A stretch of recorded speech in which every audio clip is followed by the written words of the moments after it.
Hey everyone, hope you guys are doing well.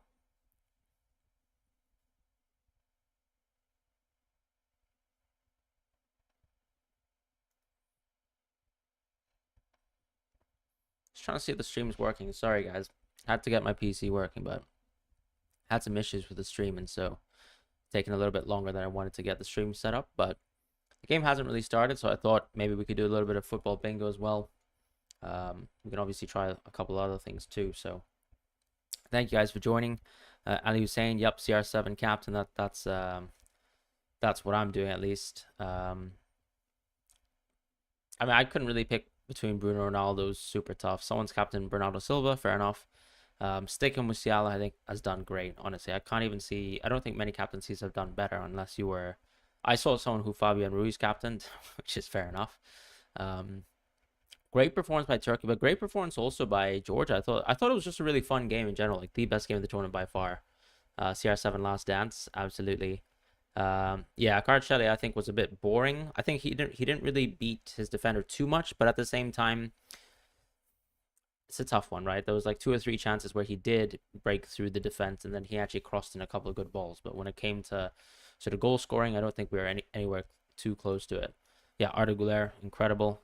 I'm pretty sad because obviously, if I went for, let's say, the full on chip strategy, I definitely would have gone for Güler. But it is what it is. I'm gonna stick to this strategy, even though it's not looking great for the team. But I just think that the way the team's laid out, I'll probably leave it in an ultimately worse spot within the knockout stages for the tournament. So we're just gonna try and make a comeback basically around match day 4, match day 5, and we'll see how it goes. My plan for match day 2, I think, is to go Mbappe out.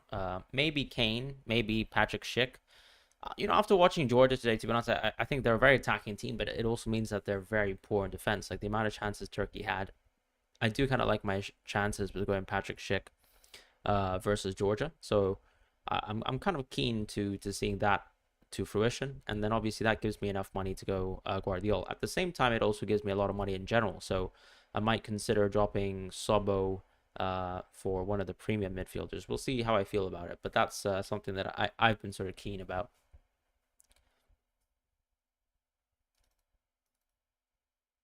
Yeah, the right back goal was incredible. Um, that was, I mean, another great half volley. Basically, I think his name was Mulder. Who did I captain? Cristiano. Cristiano's who I captained. So let's do a bit of a football bingo. I'll put the link in the chat.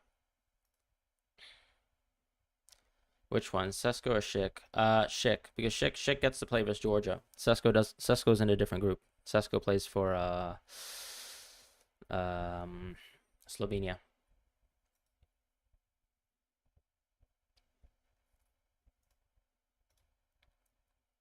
All right, let's get started with some Euros. Um,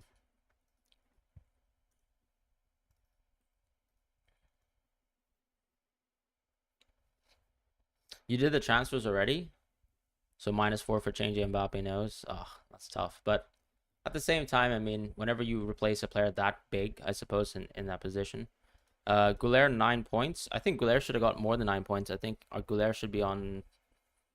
I mean, it was an outside the box goal. He lost his clean sheet, so yeah, he should have got 12 points. Um, can we see our team? Yeah, we can see our team in a moment. It's been awful so far this tournament, honestly. Like, I don't think it could be worse, to be quite honest. Let me just set up the stream graphic. I mean, central defenders are bettering the returns of wingbacks because wingbacks simply haven't contributed so far in this tournament, right? But then if you look, for example, at the Turkish wingback, I mean, he just scored a goal, and obviously you expect that, let's say, fullbacks have better chances of, let's say, providing assists and goals, and that's also a bit of a punt, right? At the same time, with ball recoveries, I can say it's pretty inconsistent. So, for example, like Mark Guehi gets maybe like 7 ball recoveries within one of the games, whereas Stones, for example, has 2. Oh, the private Discord, Doran. So you can just message me on Discord, or if you add me as a friend, if you just maybe at me on Discord, if you just sort of send a message at me, then I can just let you know. The Discord link is in the description as well if you want to join the actual Discord, but then the private sort of chat, you can just drop me a message as well. I have no idea what you're saying, Ben. No idea. But sorry, someone wants to see my team. Let me see. So this is my team right now. We just had Kvaratskhelia play, but then we're gonna have Ronaldo and Fernandes, of course, coming up. Awful start to the tournament so far, but hopefully it can only get better. Terrible start. But hopefully we get our first goal tonight, and then we can enjoy something. The plan basically is to transfer out Mbappe, and as I said in my video, there's a couple options. It's Kane, it's Patrick Schick, it's Griezmann, these sorts of players. In defense, obviously, I think I have to replace the Kuiper. So if he doesn't play, which I think seems likely, of course, given what Tedesco has already shown so far, and then obviously the fact that Tiet's back within the lineup, I'm sort of leaning now towards, just going potentially for a -4, right, to replace Szoboszlai at least, who's a pretty bad fixture. If I can get, of course, like a premium midfielder, I don't really mind that. But yeah, otherwise, if I'm a bit more cautious with my transfers, I think I can just go for Kane potentially, and then maybe go for a 5 million defender from Croatia. Potentially, if let's say Sosa starts left back, then I might just go for him as an option, or I just go Stanisic, for example, from Croatia. Should have stuck with Words Cap. I don't think it was the wrong idea. I think it was a case of risk appetite, and you took the risk, right, Ben? So I don't really blame you. And Mbappe for Havertz is lovely. I mean, if I could do Mbappe to Havertz, I would have done it. But obviously, I'm tripled up on Germany already. So if you want to go triple up on Germany, I think that makes a lot of sense. Anyways, let's oops, sorry, that's FIFA. Let's get started with the football bingo. So that's going to start in 10 seconds, guys. Sorry about the delay with football bingo. Which pathetic.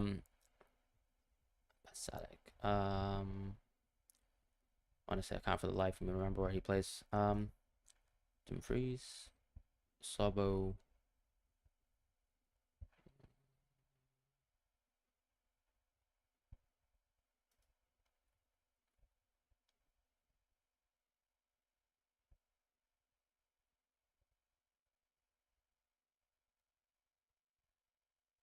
Oh god, I kind of ruined that one as well.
That was a good start. Hey Fran, if I've made both my transfers already, if I now do Limitless instead, will I get both my transfers back? And how many will I have for third match day? So if you make your it's totally fine. If you go Limitless now, nothing happens to your transfers. So your team would go back to your match day 1 team. And when it comes to match day 3, you're gonna have 2 transfers based on your match day 1 team. So you effectively lose 2 free transfers during the group stage, but that's fine because everyone's sort of losing 2 free transfers anyways. But yeah, as I said, the main point is your transfers have no impact on match day 3 right now. If you're going to suddenly use the Limitless chip, it's going to have an impact on, I mean, have a zero impact on your team for match day 3. So I think Ronaldo will score. I hope so. Obviously, that's why I've gone for Ronaldo as my captaincy. Um,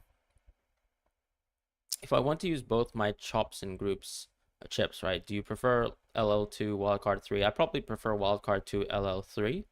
Um, Not only just because, well, I mean, look, it depends, right? Of course, a lot of people can argue that all the big team players, I suppose, are going to be knocked out, or not knocked out, but then advancing quite heavily within the tournament, and you can't afford them in match day 3. But it seems like, for example, like if you look at a team like Belgium, they definitely have something to fight for when it comes to match day 3. With England, obviously, it's the opposite situation. But then the case I suppose to make is, whether you think, for example, England have a tough game in match day 2, and now with Mbappe out for match day 2, you can actually argue that with Mbappe out for match day 2, you probably don't need that much money to create a good wildcard 2 team. Um, I don't think we can necessarily say who's going to win from one game, but yeah, obviously Germany's played the best so far. Yeah, as I said, I think Mbappe coming out actually makes a huge impact on wildcard 2. All right, that was pretty fun. I think I finally won one. Yesterday I was so tired, I think I completely just lost the plot, so I apologize about that. Who should I replace between Szoboszlai and Jorginho? I'd actually replace Jorginho first. Um, Spain, huge potential to win. Yeah, I'm Spanish, so I'm a little bit biased. Let's do a global one, and then we can do an English League one last.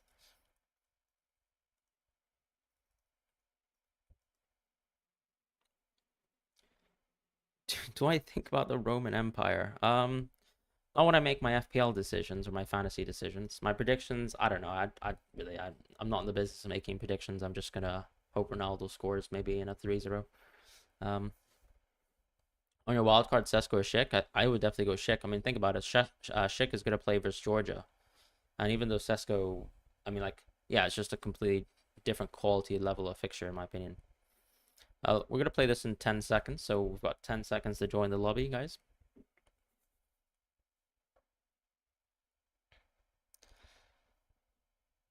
All right, let's give it 5. And then we're good to go. 2, 1. All right, let's get this game started. Hopefully I can do it slightly better. Can you rejoin leagues? I mean, yeah, of course. If you have the league code, I think you should be able to join. No worries. Um, Joe Willock. Okay.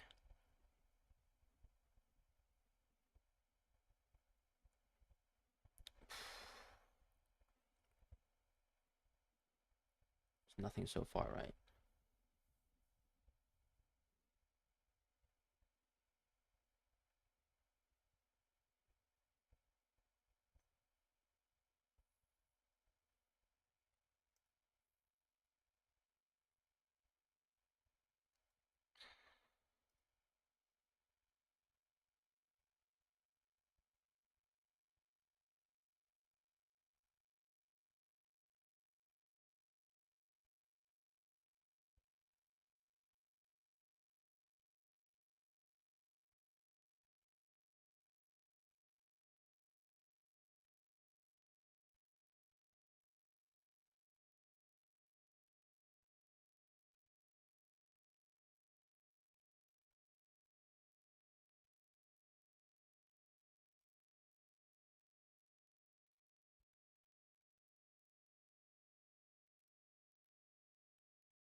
I don't know where Ricardo Pereira played in Portugal, so I'm not going to take that guess. It's not going very well for me.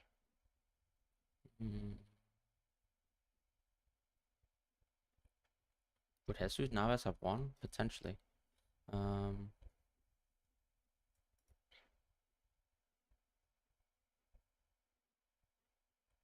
this is a terrible game. Is Maxwell Brazilian? I won't even take that. Romelu Lukaku. Do you think Lukaku would have been a teammate of Lukaku? Um, Luke De Jong.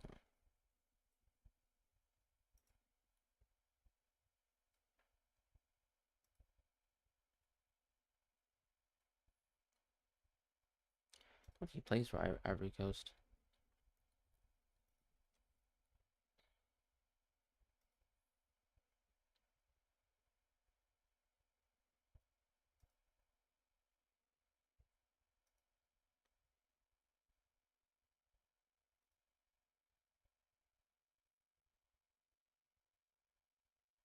Actually, I don't think he won actually, right? Maybe he did. Has he won 2 Copas? Demiral.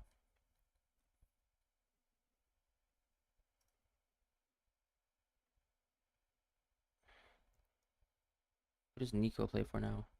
Iñaki, right?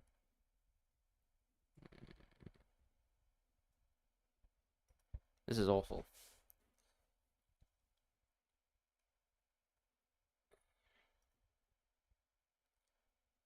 Tapsoba. Joaquin.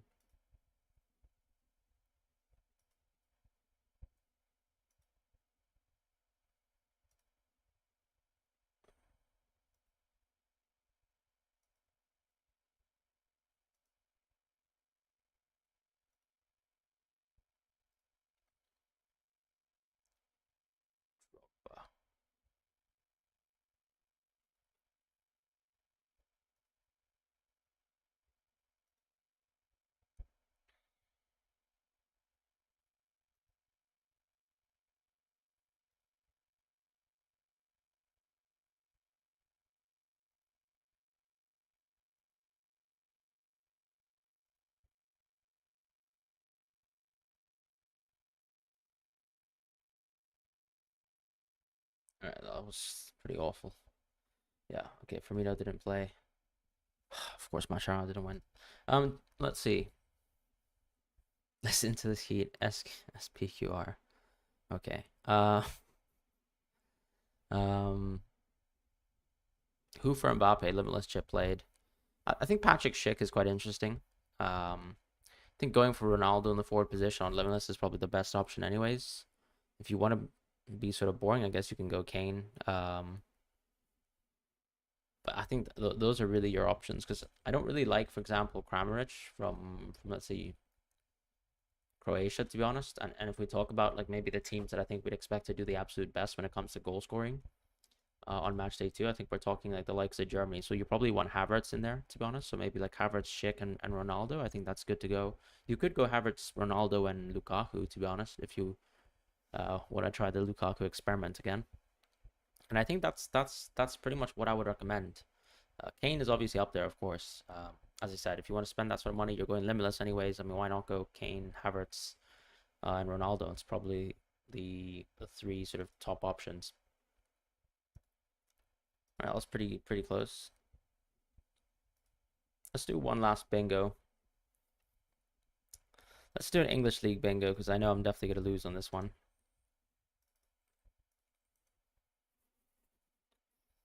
I'm personally thinking about I can't go Havertz because I'm tripled up on Germany. Havertz over Wirtz and Musiala. I mean, who says you can't go all 3 if that makes sense on a limitless? I've got no interest in Zinchenko because I think he's a midfielder, right? Good midfielders for 9 million. I mean, it depends who you don't have. I still think De Bruyne's a good option, even though he, absolutely flattered to deceive in the previous match. But um, you could always go Saka as well. He had a great game in my opinion. But then obviously Denmark, much tougher opponent. We're gonna get this started, I think, in 5 minutes. Or sorry, not 5 minutes, but 10 seconds. Would you recommend Griezmann plus Bellingham or Kane plus Trossard? I kind of like Griezmann plus Bellingham, just because I'm not so sure about Trossard's minutes within the Belgium team. I think it can be shaky, right? I think there could be situations where you can see Trossard bench potentially. But yeah, we're gonna get started with this English League one, and I'll just absolutely lose because my ball knowledge, as I said, from more than 5 years ago in the Premier League is just awful. Andreas Pereira. Okay. Onana. This team's not here, is it? Oh, here it is. Adam Wharton. already kind of done it. Ashley Cole, Mark Cucurella, Peter Cech. Must have been right. Oh, I made a mistake. Harvey Elliott.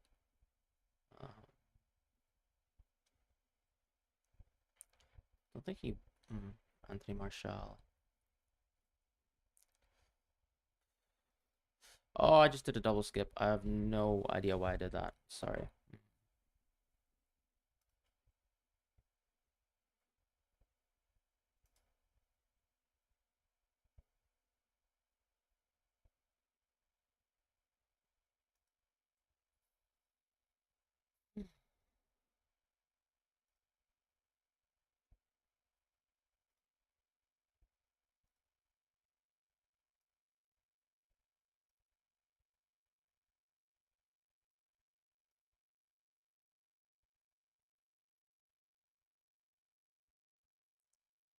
Alright, this is German.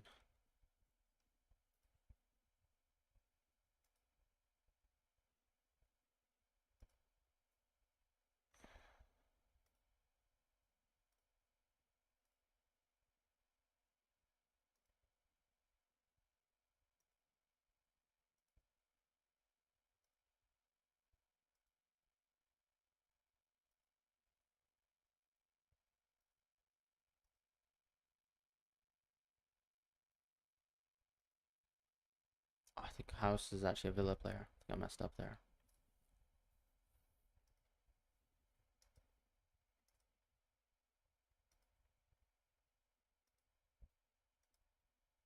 Oh, I just missed McAllister for World Cup winner. We have ruined this game.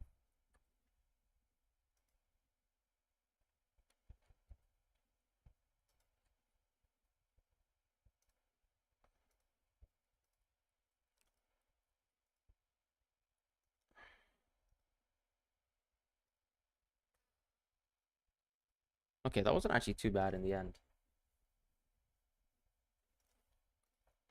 You have school tomorrow. You have to do your team. Should I keep Mbappe or sell him? You should sell him.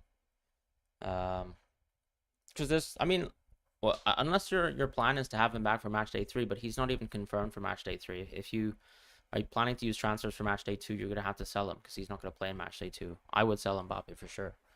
You know, get a punt and a good forward. Chak Patat, I don't think he got the assist. I don't think anyone got an assist for that goal. Technically. Well, actually, no, sorry. No, I think he laid on the pass, like the pre-assist, basically. What is up with the Portugal lineup today? I think it seems like they're playing a back 5, maybe with Dalot as a center back, but then some people could even argue that it's a flat 4-3-3, but it's so attacking. It's so attacking. Any good forwards to replace Mbappe with that are under 9 million? I think Patrick Schick, no one has him, so if you're chasing rank, he's a very good differential. Current issues, I think De Kuiper, getting him out of your team is important. I don't think getting Quara out of your team is that important because I still think Jordan have a decent game, like, and they're very attacking anyways. DeMarco, I mean, he's not really an issue at this point, so I'd keep him. Sobo, I think you're in a similar position to me, obviously, where, you know, we can just consider taking those 3 players out. So I think Schick plus a midfielder like De Bruyne, it doesn't really it's not really a problem. Then you can obviously go Guardiola as well. Live rank, I think just go on leagues. I do like Mitrovic and Vlahovic, but I still think that the fixture for like Czech Republic's a lot better. Football bingo yet again stitched me up with players that doesn't fit at all. Screenshots and I'll believe it. Another round? Yeah, let's go for it. Let's do one last round. Did I win in the end? Or did I lose? Oh, just barely won. I'm actually doing okay in football bingo, or maybe it's because there's less people smashing me today. Should we let's just do one more Euro one since we're about to hit a Portuguese game. You have 9.5 million for a forward. I have Ronaldo and Lukaku, so only really Griezmann as an option. I think, yeah, Baumgartner's super interesting as a midfielder, but he's not a forward, right? Baumgartner's 6.5 million Austrian midfielder. Yeah, you can go Bellingham if you want. We're talking forwards now, guys. All right, let's Let's go in 10 seconds since there's so many people joining up already. And then obviously the game's about to start too.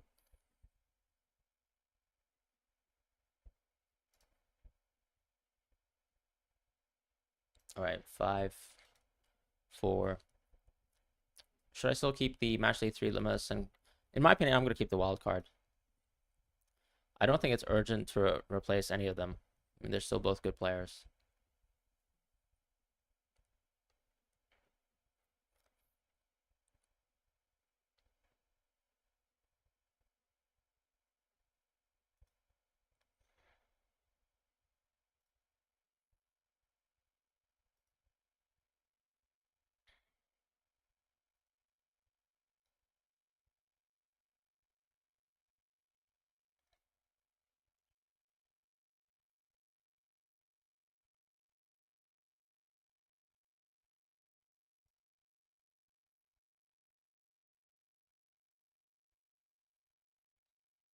You're on chat. You only get one wild card, unfortunately.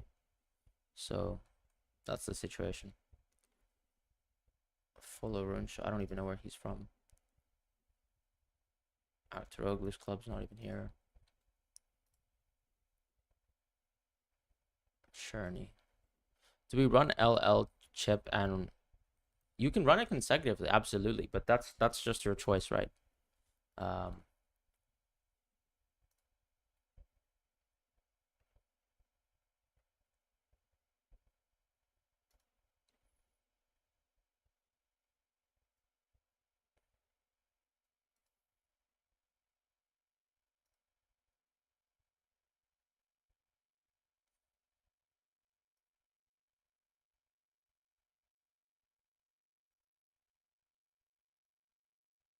oh no, I just picked the wrong Pereira. Oh, that was awful. That was so bad.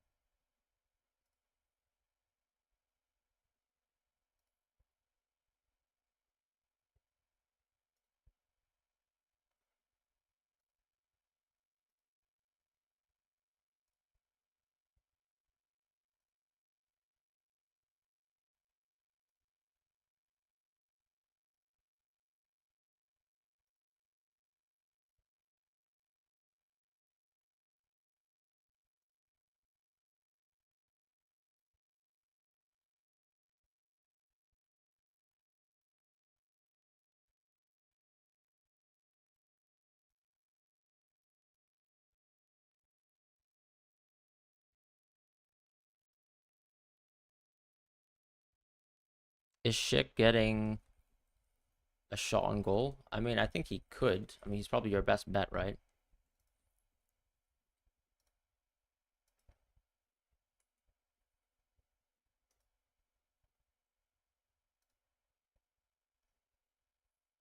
Don't we get another wild? Yeah, I mean, yeah, you get a wild. I mean, it's just a reset. It's not really a wild card, though, is it? And yeah, you do. I wouldn't call it I wouldn't get a wild card, but it's just like a natural sort of unlimited transfer window.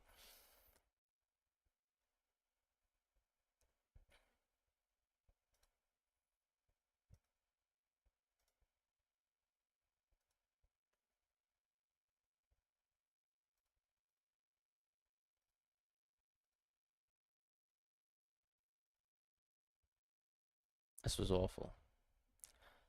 Oh, I think I played awfully this game. You think Baumgartner is better than Shaka? Yeah, but but Shaka is literally playing like defensive mid or like center mid even. So it's they're not even the same quality of options, right? You had Gouler today. Gouler got man of the match, so he got 12 points. All right, game's about to start, so let's just get that ready.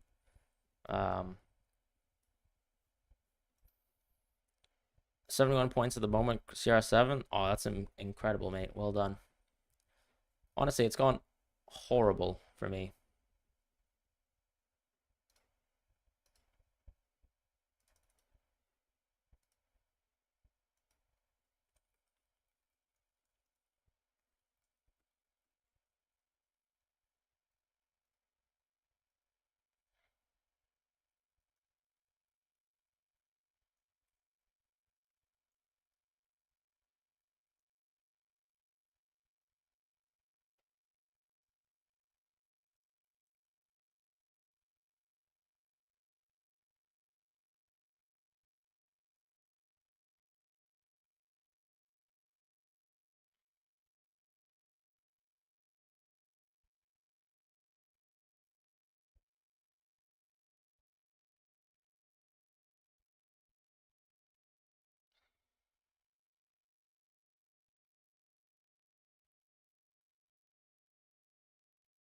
I need something. Like this is potentially the um worst start to a fantasy game I've ever had.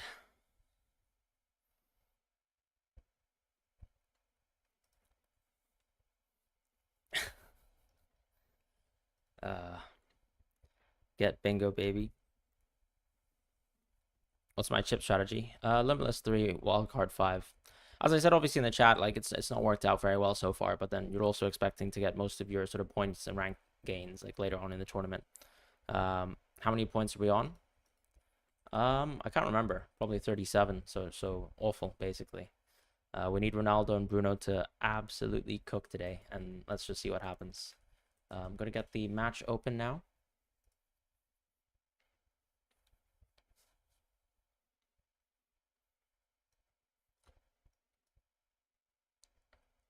Yeah, Pepe. I mean, incredible longevity. Um, it's interesting people are valuing Baumgartner. I think Baumgartner is obviously even more of a differential, but Sabitzer's on more set pieces. Also, if you watch the match positionally speaking, I guess you can argue that there are positions where Sabitzer obviously, plays from the wing and then he moves inside like a 10. Um, so, in theory, Baumgartner is more often playing within the pockets, but then Sabitzer, as I said, does very often drift there. But he could play, the key thing I think is Sabitzer can play multiple roles in the team, and some of them can be bad, some of them can be good. At least for the attacking phase of things. Okay, so this is Diogo Dalot, right center back, which is it? No, it might be just Dalot right back actually. I guess it's a 4-3-3 then. Cancelo right wing. Looks like it.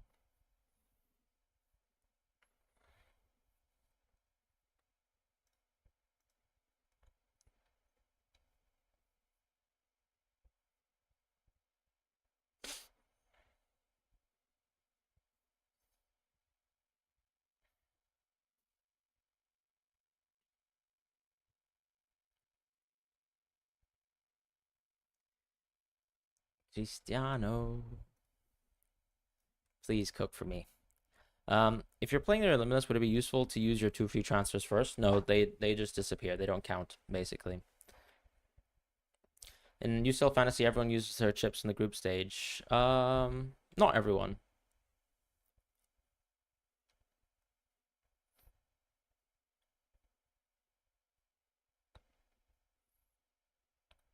Well, I mean, sorry, everyone does, but they use it at different stages, right? Because obviously you have match days 1 to match day 6. So some people use it like within the first iteration. Some people like within that middle section when you can kind of just target the same fixture twice between like 3 and 4. Some people use it there.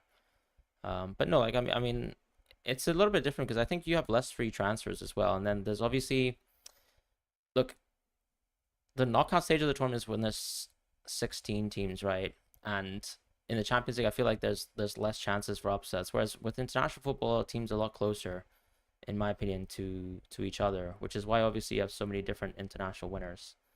Um, every iteration. Okay, great start for Silva.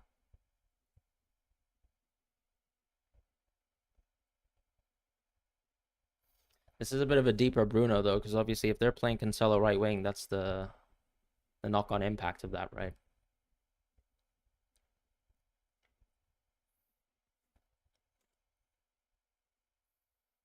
If forgot to sub in Bruno, well, you still have Ronaldo and Cancelo, my friend. That's still better than and I don't know. You probably haven't done as poorly as I have, so there's that too.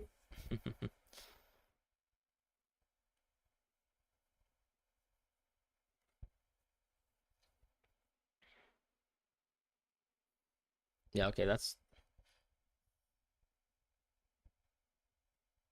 seriously, I don't really quite understand the lineup too much. Cancelo's on the left-ish. Is that, I guess, Nuno Mendes left center back? Yeah, it is. Okay, interesting.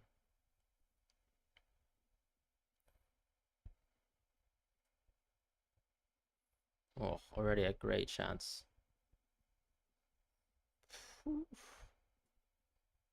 Handball. Yeah. They need to bring Limitless to FPL. I don't think it's that important, right?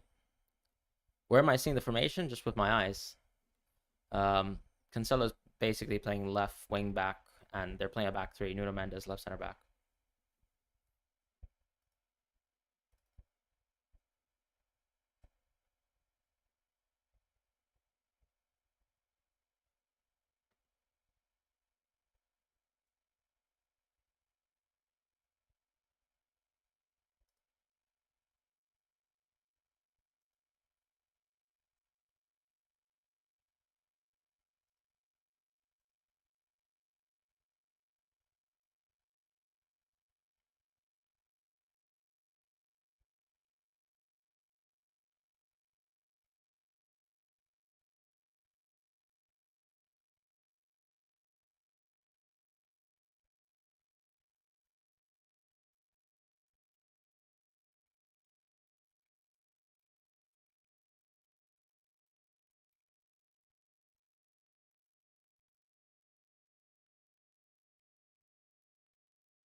I kind of like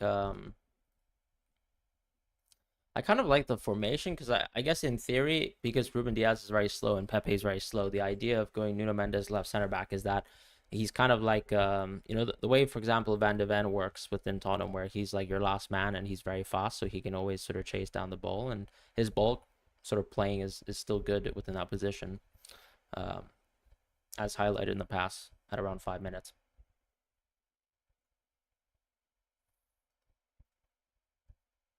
Pepe basically needs to be put with duct tape, but he's just a legend.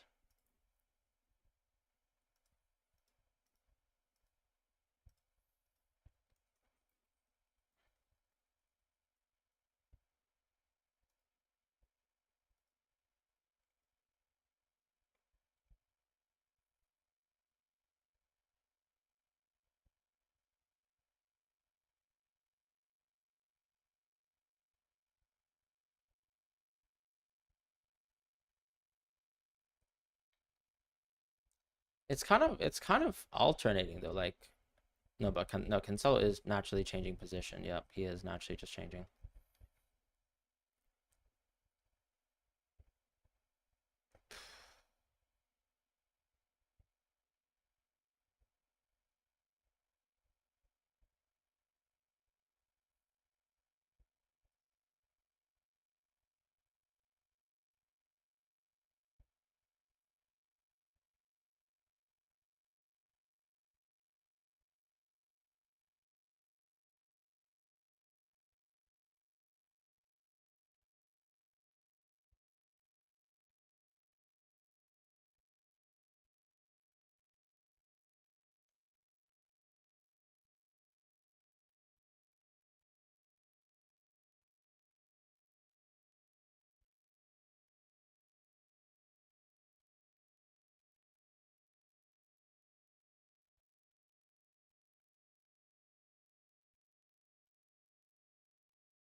It's a really bad pass. Cristiano, oh, okay,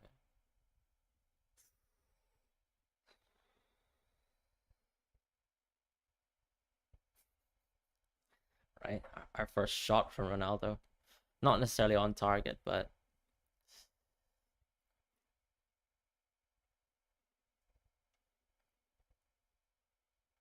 ooh, okay,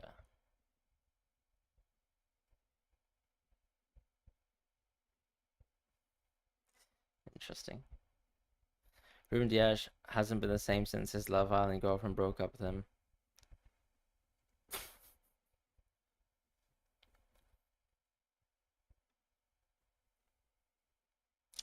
I think you're giving him a bit too much credit, or maybe the ex-girlfriend a bit too much credit.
Cancelo's sort of just a midfielder. Because I guess in possession, it plays out like a back four, which means that Nuno Mendes takes that left back spot and then Cancelo inverts.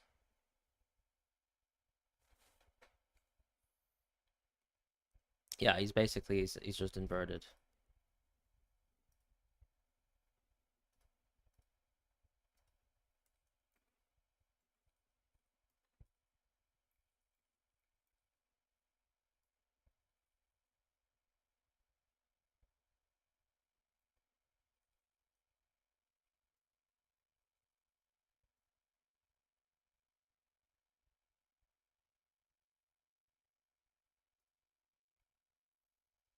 Yeah, so basically, like, yeah, in defense, yeah, basically plays out like a back four, and Cancelo's a midfielder. Is that a foul? I don't think so.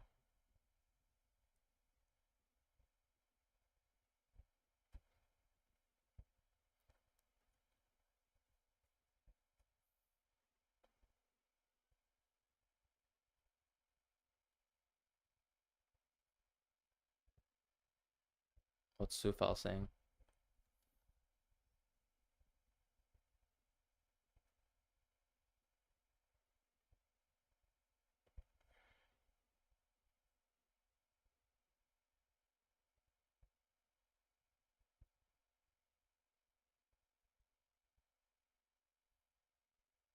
Ooh, Leao.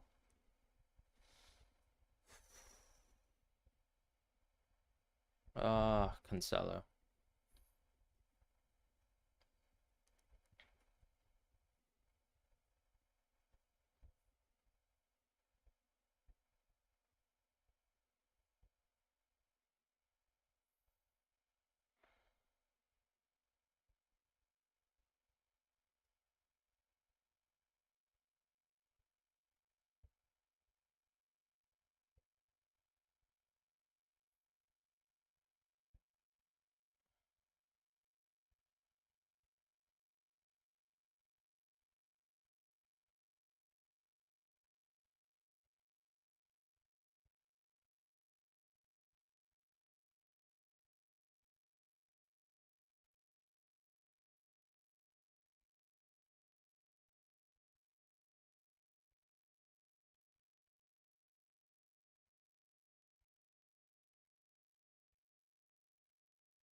Nice press from Ronaldo.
Ref didn't see Vitinha. Is Portugal the team you secretly want to cash? No, not at all. I don't really care about Portugal. Um, we have bigger fish to fry, basically.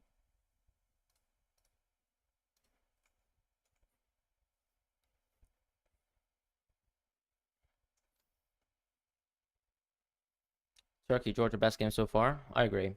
Why did I choose to go Ronaldo cap? Well, just hoping for goals. That's it.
Kicker or Kane with unlimited budget. Honestly, I'd probably still go Kane personally, but it's close.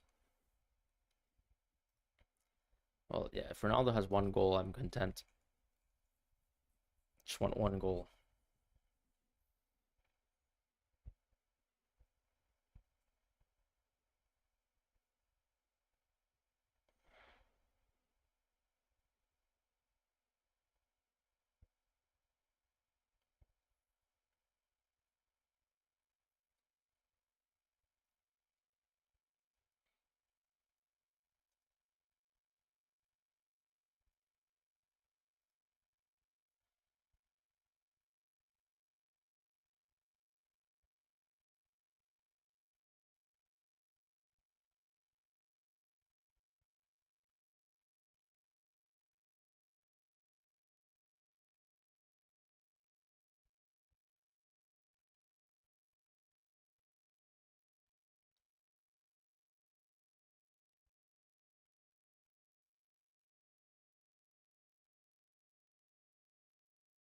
Bruno's dropping pretty deep, generally speaking.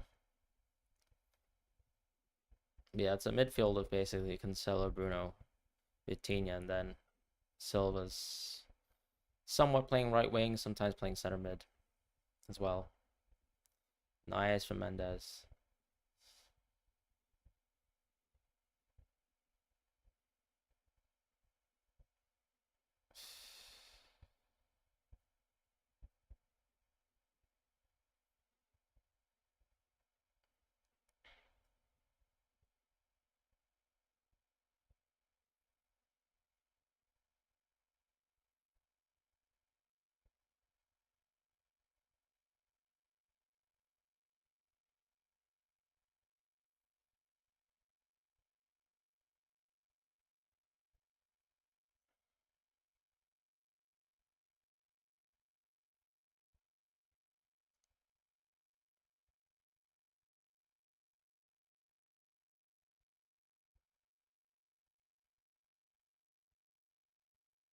Give me a Cristiano set piece header, please.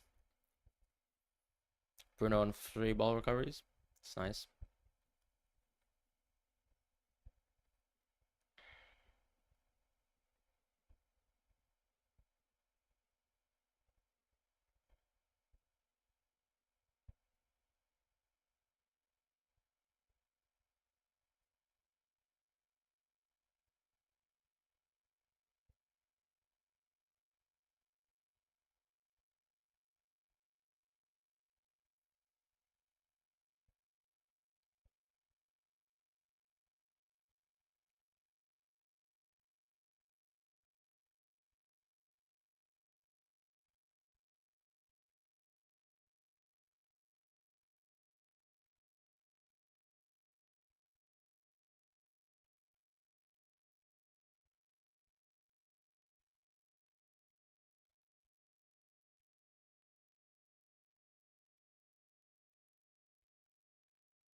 Okay, Ronaldo.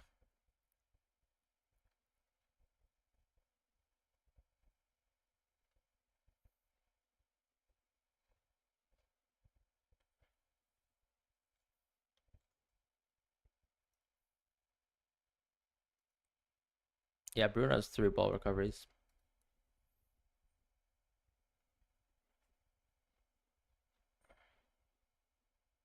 Aspects of these games that I like to see in FPL. I'm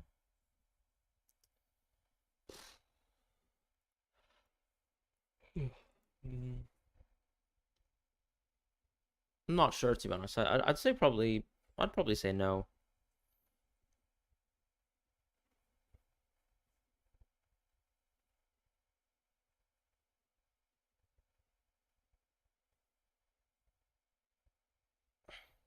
Because the only thing I'd say is like traditionally, right? We tend to say, I mean, like fantasy almost is a game where you'd like your players to be rewarded. I think for playing well. Obviously, man of the match is something like that, but we do have a bonus system in place. And the only thing I'd say is, for example, like I don't think necessarily getting ball recoveries is any indication of whether you've done well, individually as a player per se. That's my personal opinion. For example, like if you watch the Wout Phase performance for Belgium, was he amazing because he had 10 ball recoveries? I don't necessarily think so. So because of that, I just think I'm okay with the way FPL sort of does its scoring. Man of match isn't bad, but if you have, as I said, bonus, it doesn't make sense to have it doubled up, right? Because it's effectively your own sort of man of the match system. Um,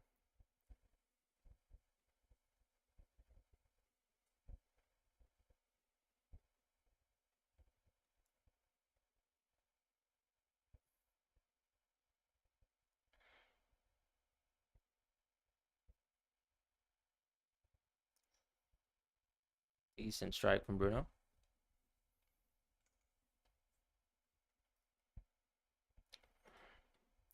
Oh, the later deadline. Yeah, I think that would be nice too. So at least within the first game, you don't have leaks. But then the problem, excuse me, sorry, but the problem is if you do change the deadline, then it just means that the leaks will just get moved on to the second deadline, right? So we'll suddenly get leaks from the second deadline, and I don't think the leak aspect of the game changes based on deadline. Um,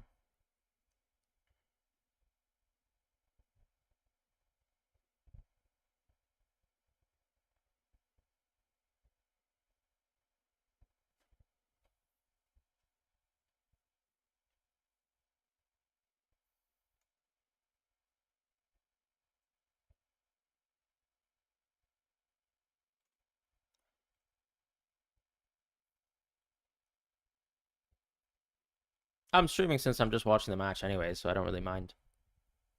Like I would be watching this match regardless.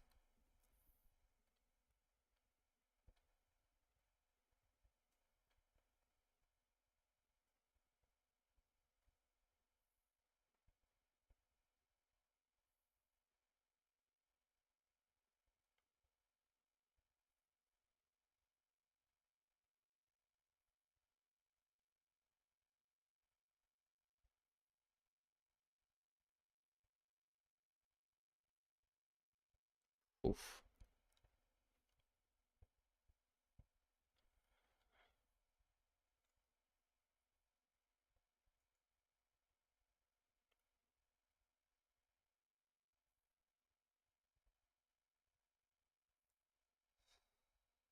close from Leao. Pretty close to a Bruno assist there, guys. Changing captain almost once. Yeah, that's actually another. Okay, to be fair, you know what? Uh, you'd have to do it per game, wouldn't you? I find changing captaincies. I think the thing is they want to take the whole sort of you have to sort of micromanage your team nonstop aspect of the game outright, and unfortunately, obviously the fixtures get played over effectively 2 days really. Um, so it's tough. Yeah, Bruno early man of the match shout, just once per week. Okay, okay, just the one time. I mean, I guess they could always do a system where it's like, your captaincy is either like the highest scoring player between your captain or vice. Because some people don't like how sort of, I guess, how much variance is driven by the one captaincy in the game. Um, and I can kind of understand that.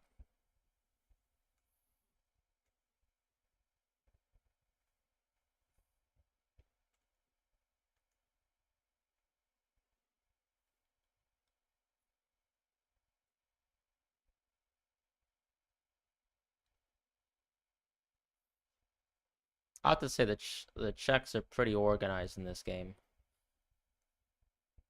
but I guess it also would be. Hmm. Their clean sheet odds are absolutely fantastic versus Georgia, but then I also tend to think Georgia's so attacking as well. Finalizing your wild card, would you go for Kane and Absher or Schick and Bellingham? I'd probably go Schick and Bellingham personally. Weirdly comforting. Thank you guys. Appreciate you guys for being on. Yeah, you have double games in a match day exactly. Um, Not only that, I mean, you have like for example like five games playing at the same time, and then obviously sometimes just one.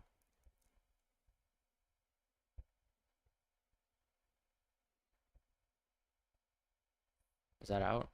Corner kick.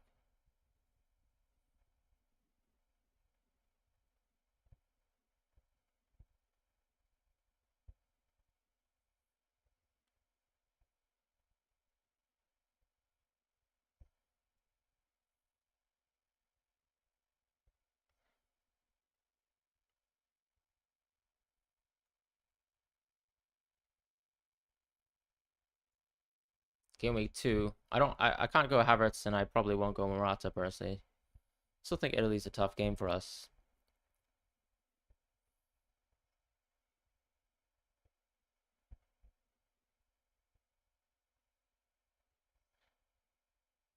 And also because I think Morata would, he might not start, he might be an early sub. That sort of aspect sort of turns me a little bit off of Morata. Because I think, like, even for example, the man of the match potential isn't necessarily there with him. Whereas I think actually with Yamal, even though he's obviously going to be more creative, I do like him a bit more just because he's going to play more and he's got probably better dividends of getting man of the match.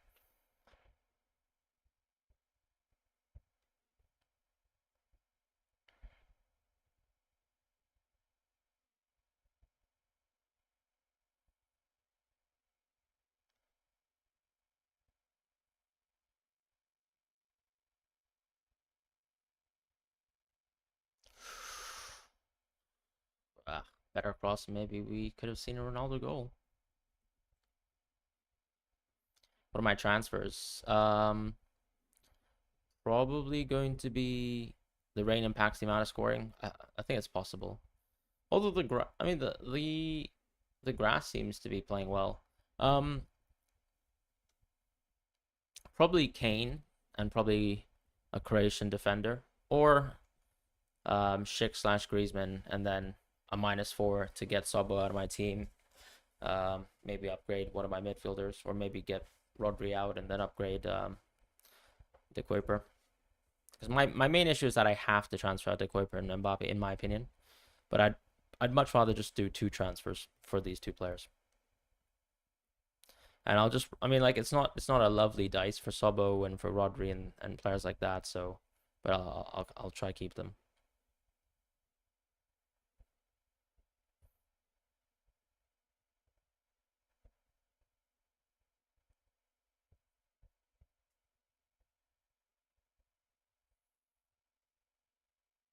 Nice from Cancelo. Oh, okay. Surprised the ref didn't call that, but fair.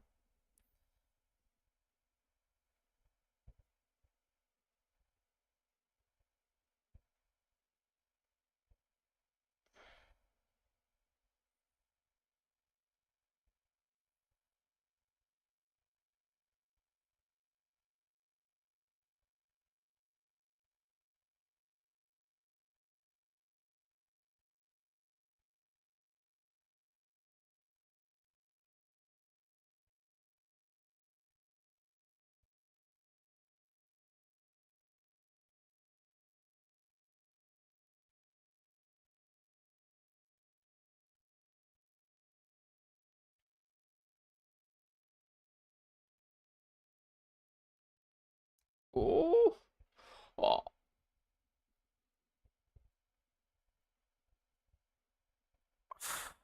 what a save. Yamal's not too young at all. I think he's already close to being world class. So I do watch parties during FPL. Usually not, to be honest. Yeah, Sobo's still a good talisman. That's why I'm not that keen on really selling him. Obviously, the matchup's incredibly tough. Like Hungary, I think have really bad expectations of scoring. So, and that's reflected obviously by the clean sheet odds. Oh, we could have gotten a goal and assist there. That would have been so nice. I think Bruno's put in some great passes though. So his man of the match is looking pretty secure.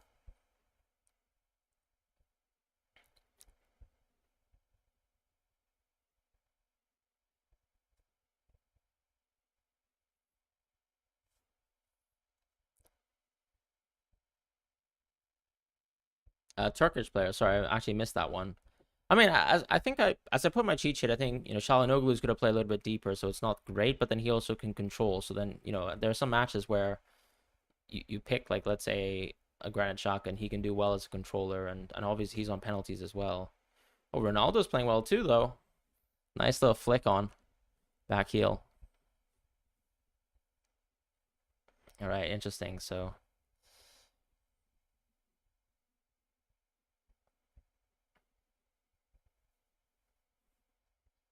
but yeah, going back to it, I think Goulart is probably the most interesting. But look, he's facing Portugal next game, so that's pretty much why I didn't go for these players, unfortunately, because Goulart's obviously cooked a meal.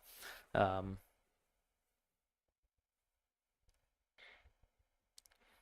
is that back post for Ronaldo? Nope.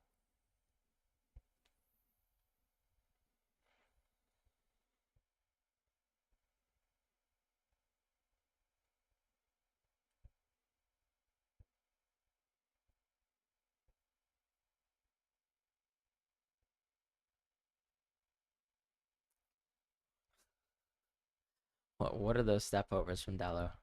I love it. Turkey goals were insane. Even the Georgia first goal was brilliant.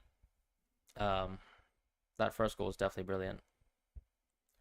Like some of the chances that Georgia had were amazing too. Really, like that was a crazy game of chances.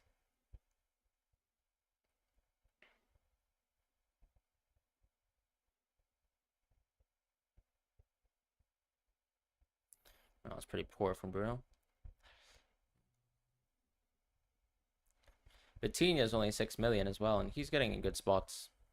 The question, of course, is that he's not always guaranteed to start because obviously they have Paulinho, and sometimes they can change the sort of shape of the midfield, especially if you're going to play Cancelo as well. That kind of changes things. But no DM is new for us. I think a lot of us expected Paulinho, as I said, to play. Oh my god. You can see the individual brilliance of all the Portuguese players, but then it's just linking everything up together. But yeah, I mean Leao is a monster. Although I think he will be a sub for Felix at one point in the game. Pepe has been playing well. Yeah, Pepe's just been solid. I mean, Pepe, like, I don't think Pepe's played a bad game. Like, I don't know, since like maybe he was a bit too rash when he was a Real Madrid player. But like, he's just solid as a rock. Like, 8 out of 10 every match, even at this ridiculous age. He just doesn't really make mistakes. I was watching, for example, Porto versus Arsenal this season. I watched Porto a couple times too, and in the group stages. So yeah, I mean, Pepe still looks as good as ever. Really, just obviously doesn't have the same sort of pace.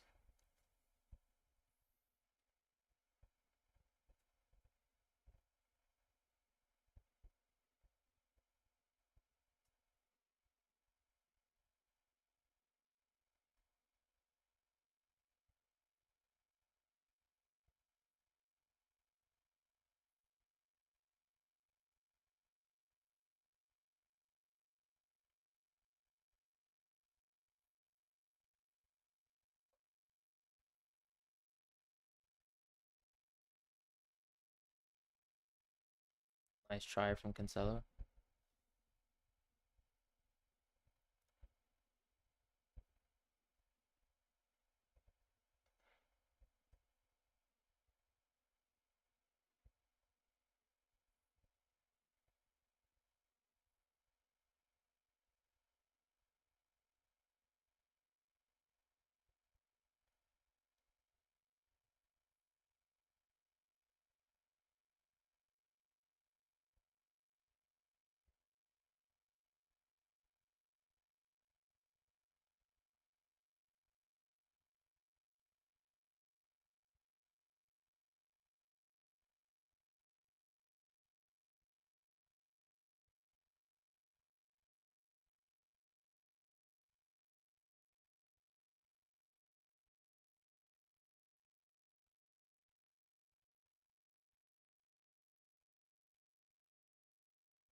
Is it a dive?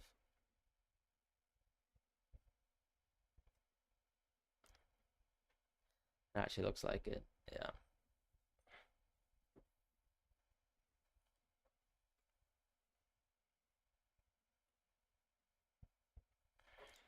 I mean, the Czech's best chances were when Bruno just tried to dummy the ball and he realized that there was no one there.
You know, the sad thing to see is that Ronaldo just can't make that.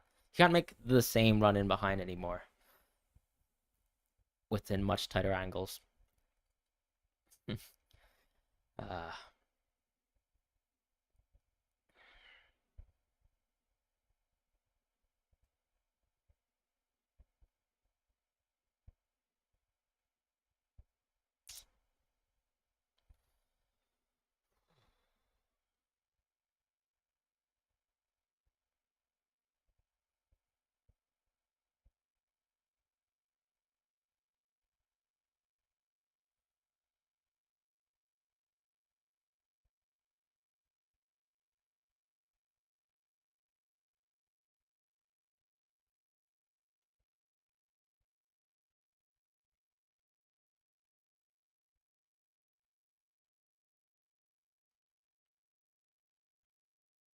Nuno Mendes has been trying such a vertical pass so many times, and it's just tough because you're playing versus a back five effectively, right? So hard to imagine that you can actually slip a vertical pass through like that.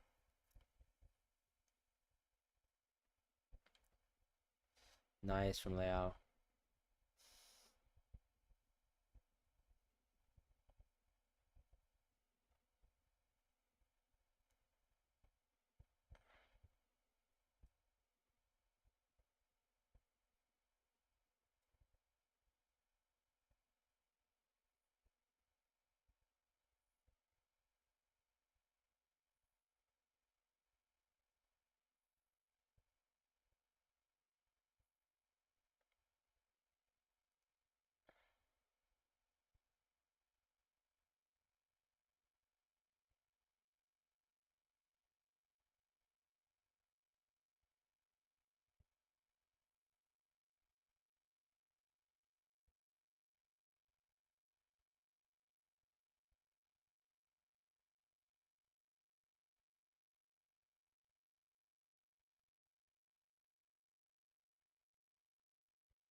I don't know. The Portuguese offense is still slow for me, like too slow.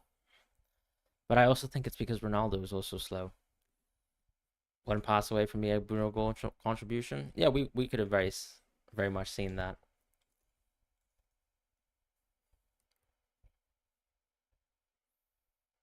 That one chance from Ronaldo was it really. That was the one.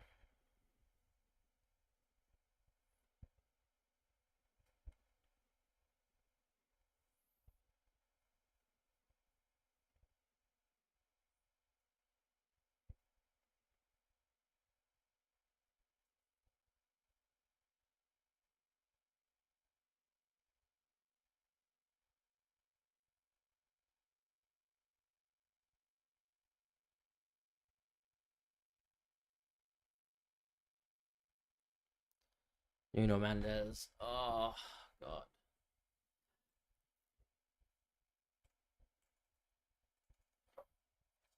I wonder if they switch into a back four at one point in this game. I know it is a back or out of possession, but just in terms of like, I don't know, maybe dropping one of the fullbacks, going for um a bit more of a forward archetype like Jota really. Maybe Jota wide. We'll see. Cancelo also has 3. To Lunin and Trossard. I'm really not so sure about Lunin. I think Trossard, he still should have a good chance, in my opinion.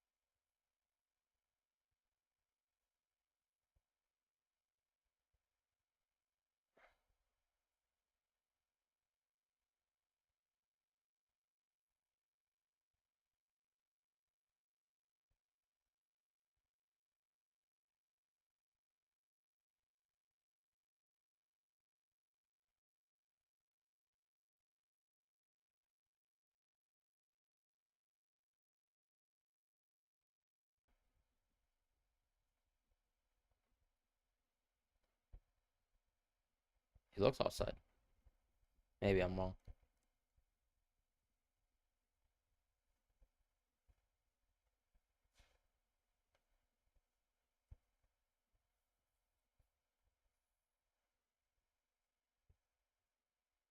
The Czech are playing so defensive though. They're not really compromising themselves in terms of the amount of bodies that they're putting in offensive positions. So I can kind of understand why we haven't seen too much in this game.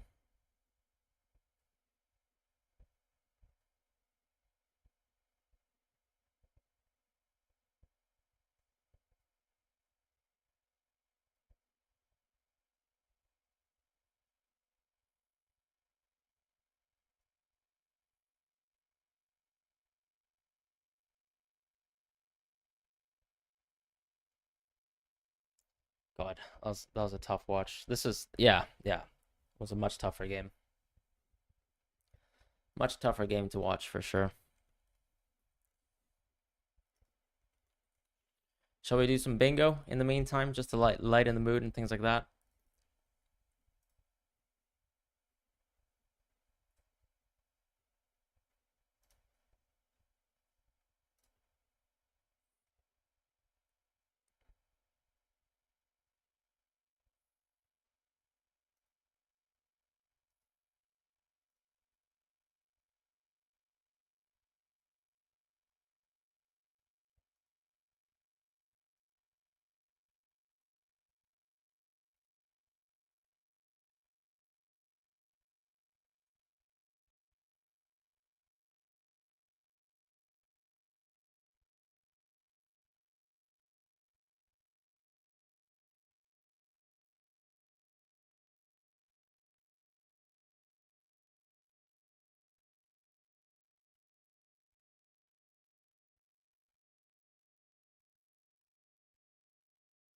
Where are your points gone?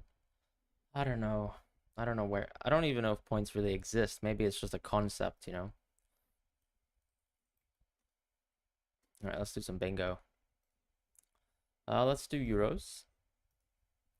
Actually, no, we did do Euro last time. Let's just do the global one for now. If you guys want to play some bingo, get on to that.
right, should we go? All right, 5, 4, 3, 2, 1.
This is shocking.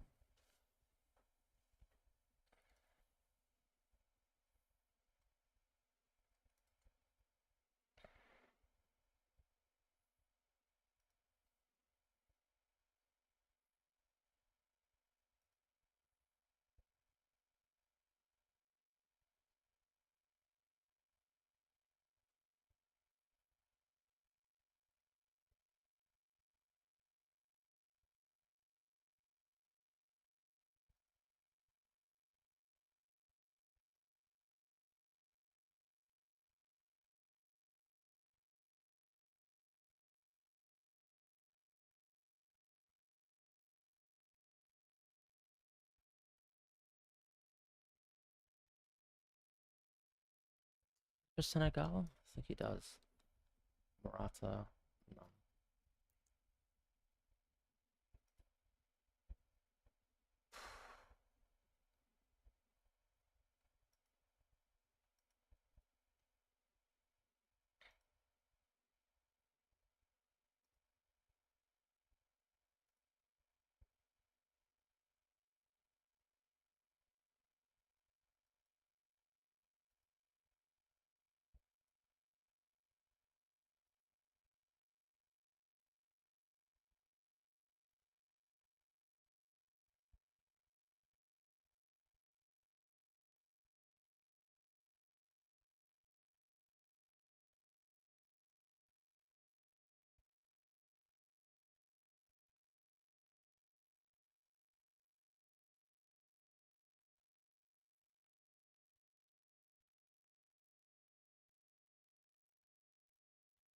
That was awful for me.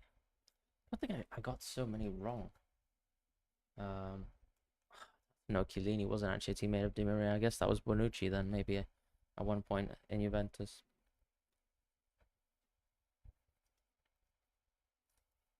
All right, let's do another one.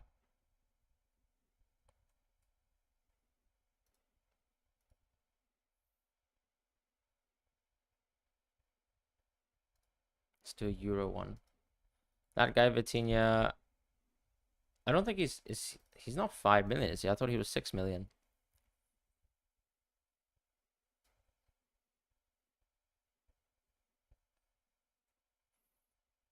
How did Koundé not have a World Cup? He wasn't in that squad. He wasn't in that squad. That squad had Pavard in it, not Koundé. Koundé sort of broke out in the Euros. Ah, that's all right. Yeah, we saw both the Ronaldo chances, to be honest. Pretty good. But let's do 10 seconds and then we'll go. Who would you sell out of Ericsson, Trossard, DeMarco? I'd probably do Ericsson or I don't know. I'd probably do Ericsson, but I don't know. I think there's a risk that Trossard might not start the next game.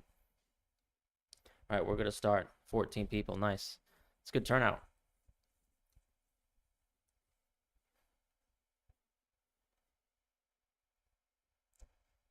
Dolberg.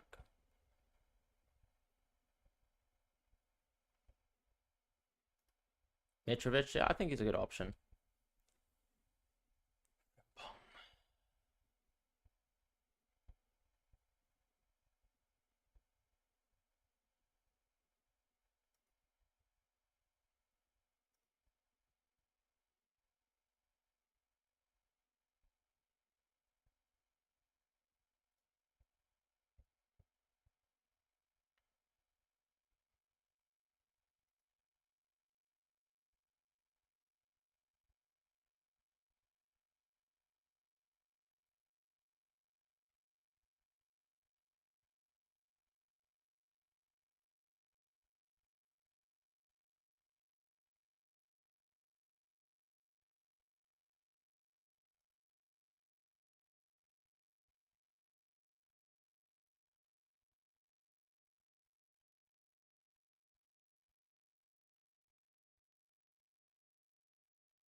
Must have missed a Sevilla player at one point. Ah.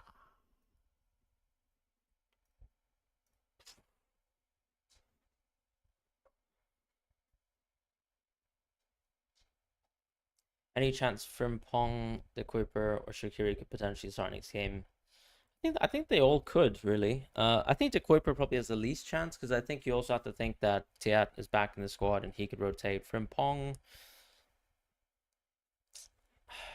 I mean, I think it's possible that maybe Simons could get benched, so maybe Frimpong starts. Shaqiri, I haven't listened to the manager at all speak about it. So I think Shaqiri, I think he's the one that I'm least confident about because I just think, if he's not going to feature within that game, and I sort of put that on a similar level of game as Scotland, is it really going to be all too different for his position within the team for the next game? So I'm a little bit worried about Shaqiri in general, but I think there's obviously a logic to say maybe okay if Shaqiri can't play once every week, sorry once every 4 days, maybe he can play once every week, and then he's ready for the next quarterfinal game potentially if they even make it there, but. Um, yeah, I'm not that confident about him because I feel like maybe it's just the case that his energy is not needed within the team. I'm not sure. Maybe I'm wrong with that, but I think De Kuiper probably, when I think about it, maybe De Kuiper is probably the one to go. Holding from Pong makes sense. Yeah, I think holding from Pong makes sense too, from the perspective that, let's say, if he, like, I think from Pong's definitely going to come off the bench, right? Because he can play so many different roles for the team. Should we do one more bingo? A quick one? Let's do a quick English League one. Oh, sorry guys, wrong code, wrong code. I'll just delete my message.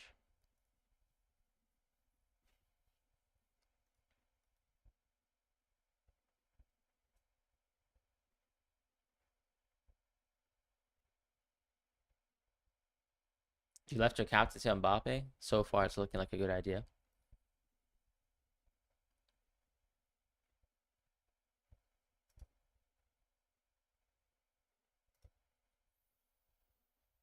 Not watching the game. The lineup is, it's not Dallo RCB. It's actually Nuno Mendes, left center back, but he technically plays left back, so Cancelo plays in the middle.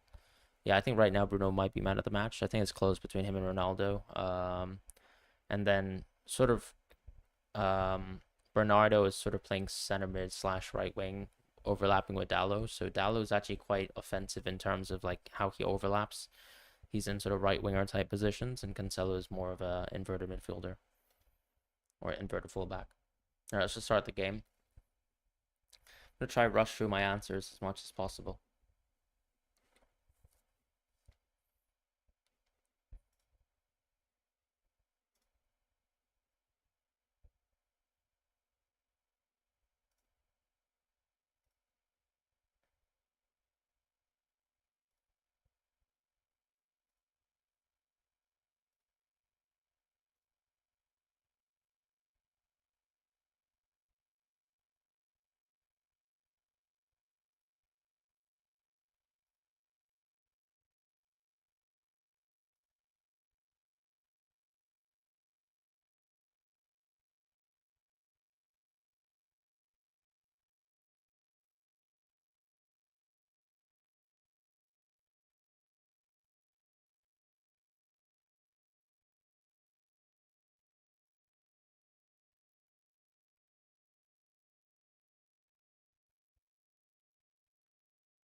Too many old players in this draft. I'm absolutely cooked. Oh no, Hinchelwood's from Brighton. All right, I've already messed that one up. Yeah, absolutely terrible. All right, definitely lost that one. Sorry about that. And we have the game going, so let's just go back to the game.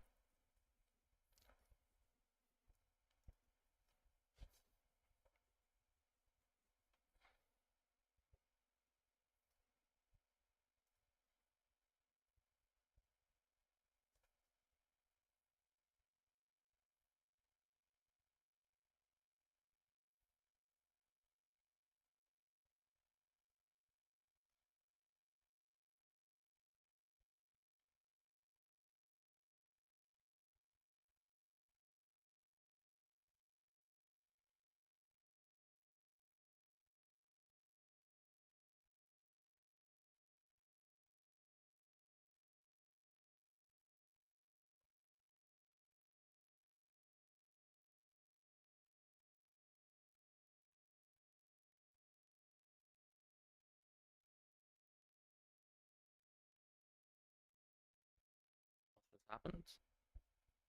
Hmm. You messaged me back on Discord. I appreciate that.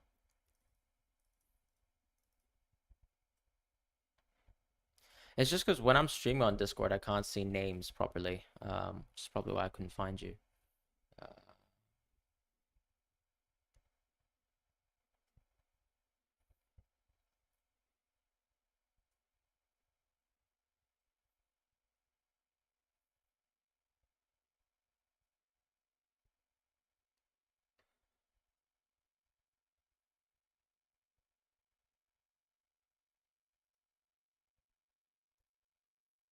I'll need to do it after the stream because unless you're going to at me, I don't think I can see you. Yeah, it's kind of. Oh no, I can find you now. Cool.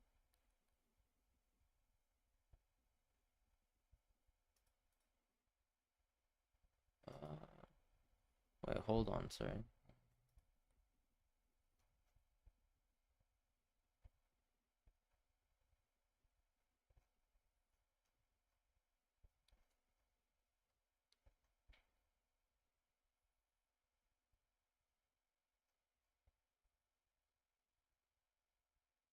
I still can't find you. So if you just at me, I could probably respond to it, but for now I can't because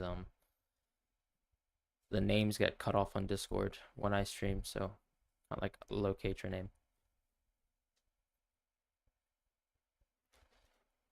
No, no, no, just at me on the server on the Discord server, because then I can actually just put a role on your name. So you can do it in the Euro Fantasy channel if you want. Um, replacing Mbappe with now. I mean, probably just Kane to be honest. Am I gonna use my wildcard next match day? Uh, no, I'm not. I'm still gonna stick with the plan of wildcard 5. Thank you, Doran. Do you not have a team yourself within this tournament?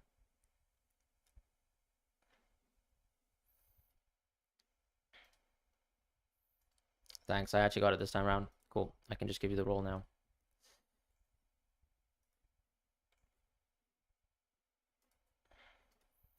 You should have access to it now, so you can see it there. Usually, most people. Oh, sweet. You're actually from Spain. Awesome. Barca fan from Canada. Fantastic.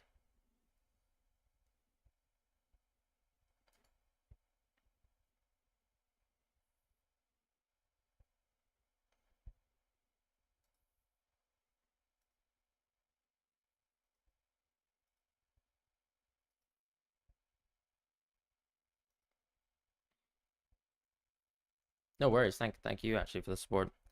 I'm gonna start eating a little bit of dinner, so I'm just gonna do the old hide my face thing for a bit whilst we still watch the game.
This game, this game is What's all the silence about?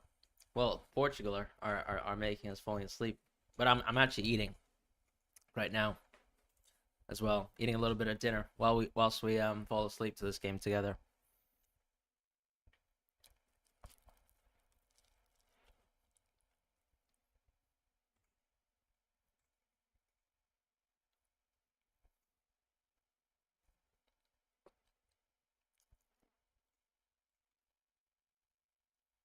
Bruno gonna cook? Hope so. Hope so.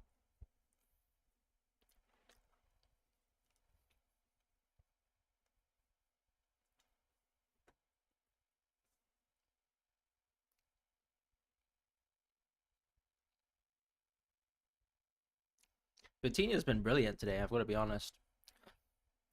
I don't really mind, for example, like slipping him in a wild card potentially.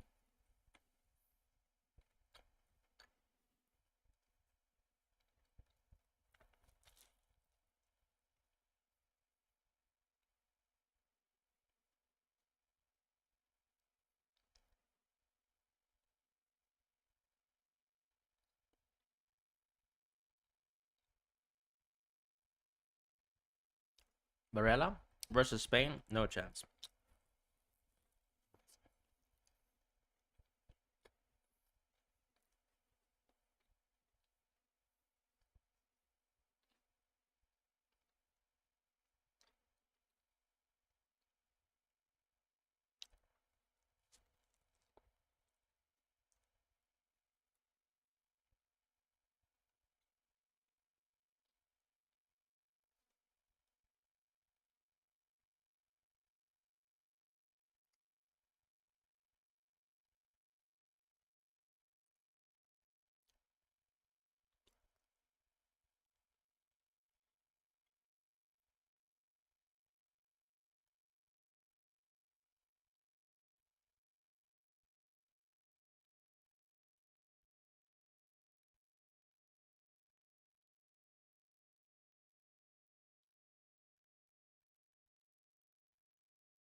Close.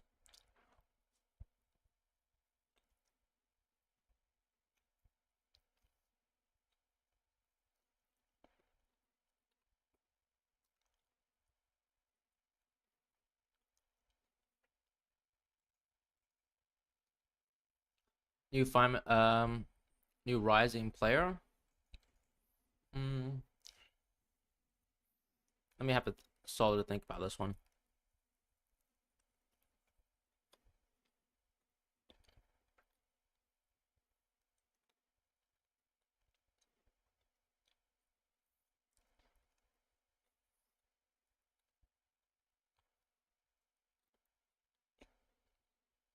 Please.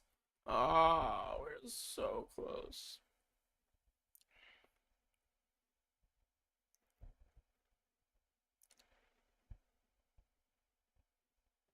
All right, we're looking good though. This half. All right, back to the question. Differential. Well, not even a differential. You're just asking me who's the new rising player. Let me think about names that. I mean, hmm.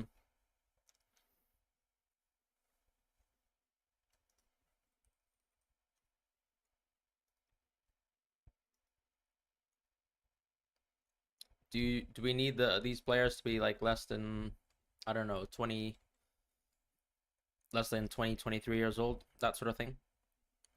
Do you have more money than knockout? Yeah, you do. You have 105 million in the knockouts. I just want a goal. Is that so much to ask? Sesko for you in the forward. I mean, for me, Sesko's already quite a big name because he's already linked with like the likes of Arsenal and stuff. Hmm. But okay, if you're naming like let's say a Sesko level talent, I wish I could say Yamal, but he's already a big name, isn't he?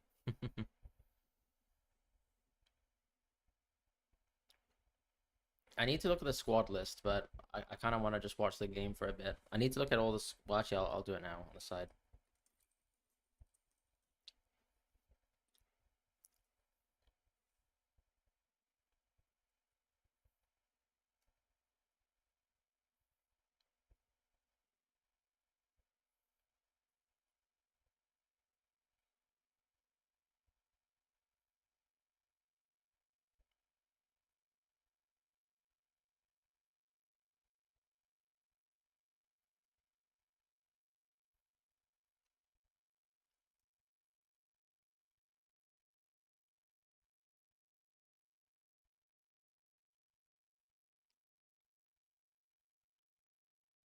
All right, Ronaldo. Sorry, let me just watch this Ronaldo free kick and then we'll get back to the question. Please, Ronaldo, I'm begging. It's a nice angle.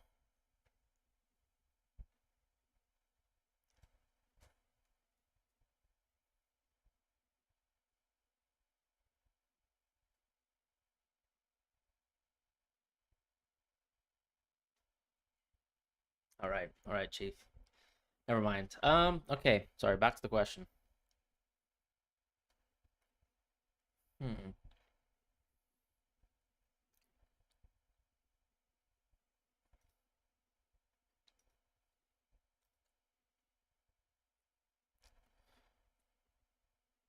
I mean, Turkey, I'd still say like Arda Güler, I think was great, but he's already in Real Madrid, so it's a little bit unfair.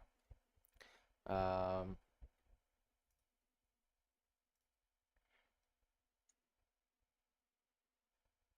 uh, Bernardo.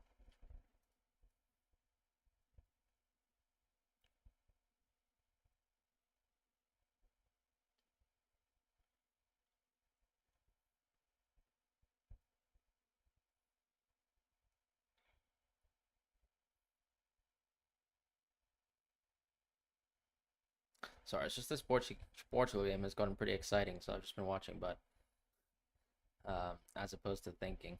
Mm. There's a couple of interesting players, like for example in Poland, there's Zaluski, who I quite like just watching. And I've been sort of following him in the qualifiers, so he's a midfielder, so I quite like Zaluski. Um, Kind of just flicking through a lot of the teams here.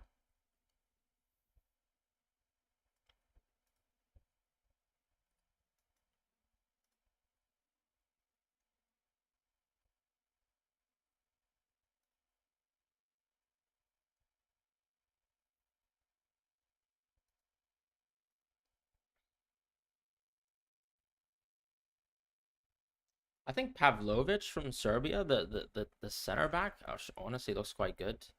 Nico Williams for me is pretty established as a player as well, so yeah. Swiss defender Sturgio. But I mean, I'm really not trying to pick players who are basically saying that they're going to start. I don't think Sturgis starts, right? I think Baumgartner is pretty interesting from Austria, but he's actually pretty established as a player as well. Um,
Oh man, what a tournament this is!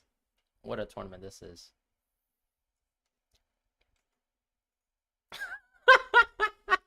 Oh man, this is too funny. Okay.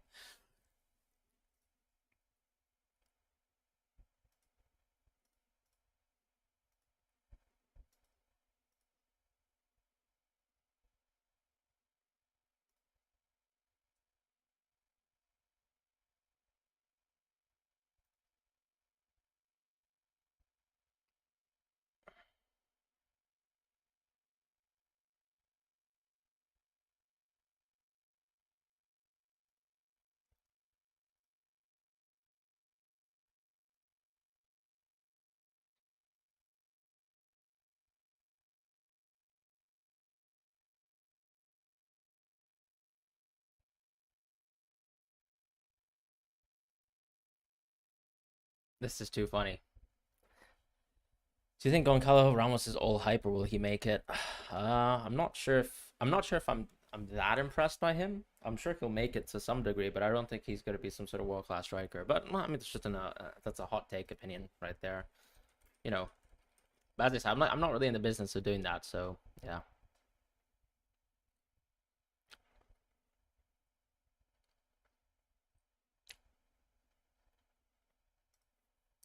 Well, well, well. Kind of crazy, no?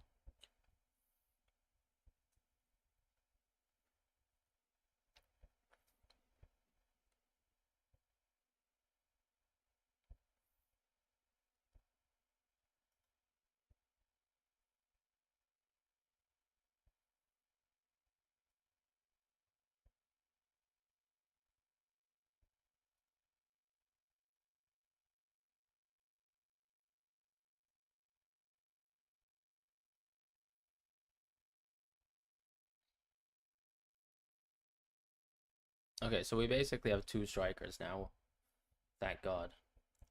So that's a huge difference. Now Ronaldo doesn't have to play in between three people for most of the match.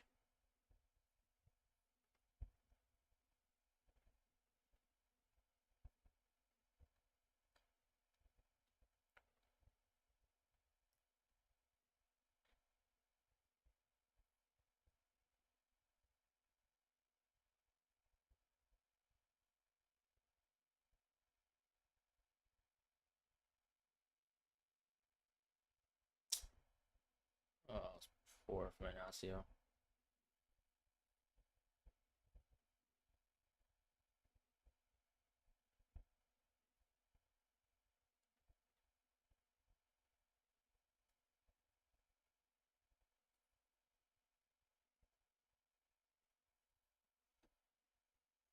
This tournament is truly beautiful.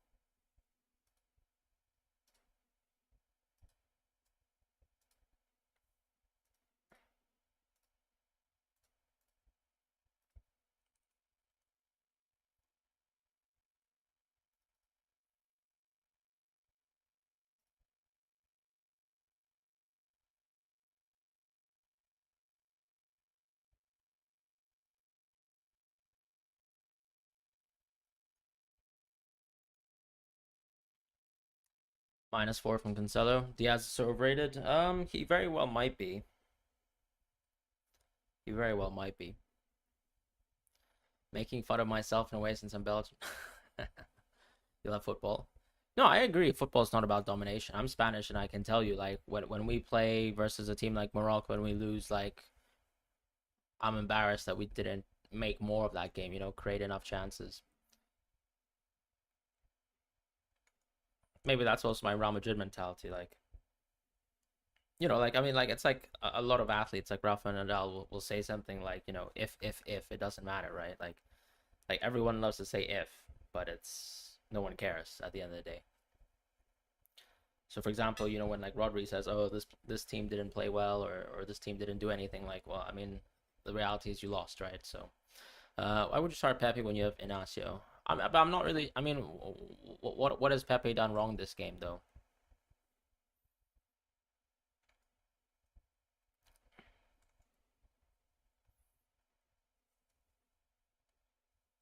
Yeah, the blanks. I mean, the Mbappe and Lukaku chances were insane. I think even Ronaldo's chances tonight were pretty good, to be quite honest. Is Schick risk of early sub? I think potentially, yeah, but uh, I'm a little bit colder on Schick, obviously, because he's a player who's unfortunately had a couple injuries in his career, but he should be starting most games. Um,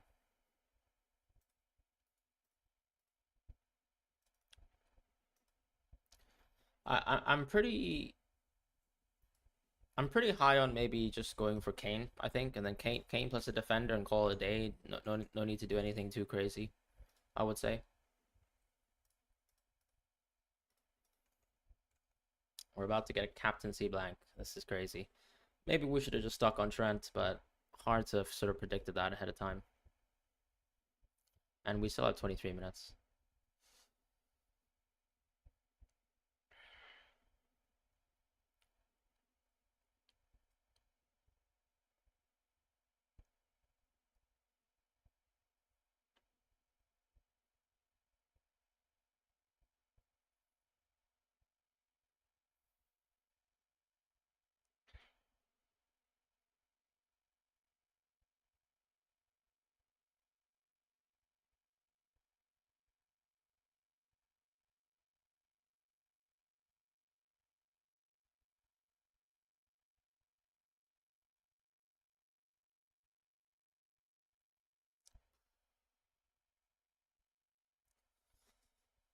Oh, Bernardo.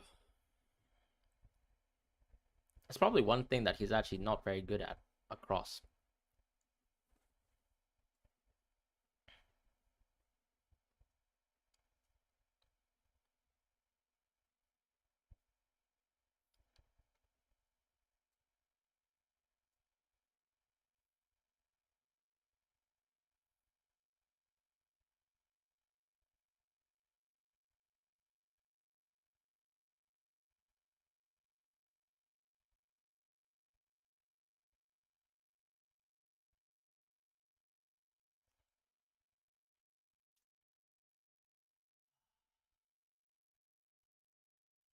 As such a rough on goal. Such a rough on goal. Poor guys.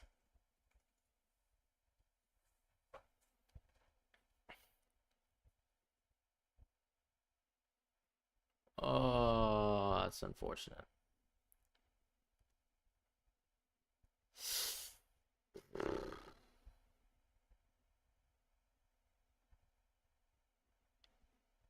Uh, yeah, I'm not so sure about pushing the ball. What a game of football this is, hey? So that means if let's say one of our players, maybe Bruno, maybe Ronaldo, if we get to score, we could still get man of the match. You can feel it in your bones. It could also be arthritis. Yeah, sounds like it.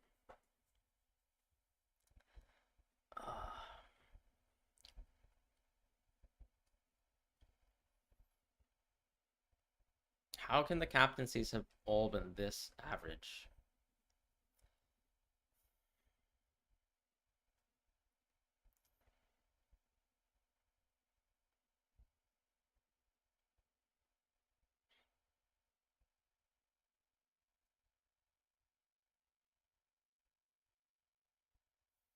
I think Vitinha has been brilliant today, though, to be quite honest. Really good. But Portugal, I mean, like, chance wise, I don't know.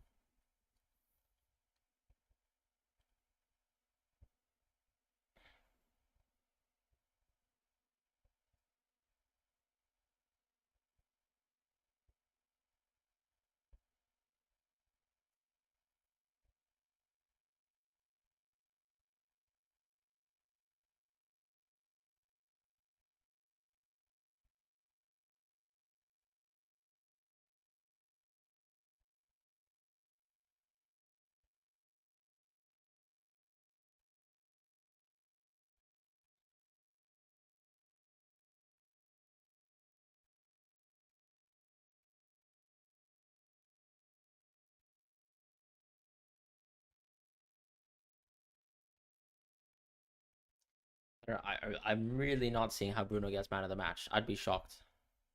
You think so? Best six in the Euros. That's a nice discussion. Tina Kante. Well, completely different players, I guess, as well. Portugal deserves to win. Czech just had a random shot.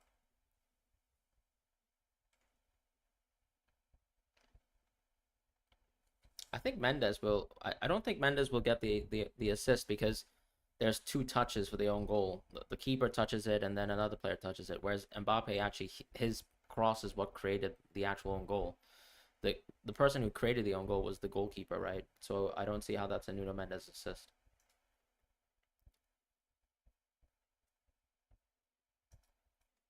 So yeah, for me that's not anything.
I'm not so sure about sort of playing Ruben Diaz like right center back, but who do you think man of the match is so far? This is such a bad match. I don't know. I really don't know. Maybe Vitinha.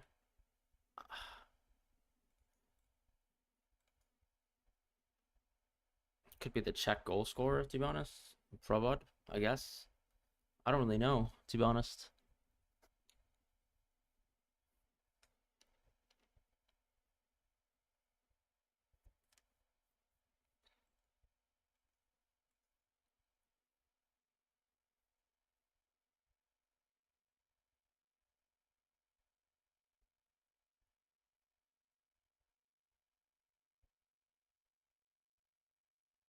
It could just be Bruno as well. I mean, he's done well. Like he's created big chances this game.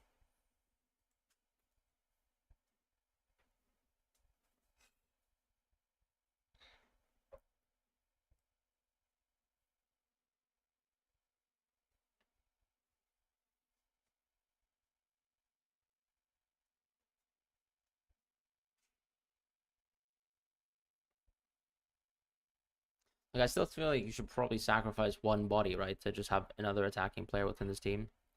Please be Bruno. I mean, we don't know. There's still 24 minutes to play.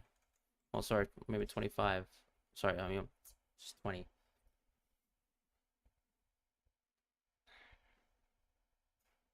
Obviously, there's 14 left on 90, but probably gonna get a fair bit of extra time.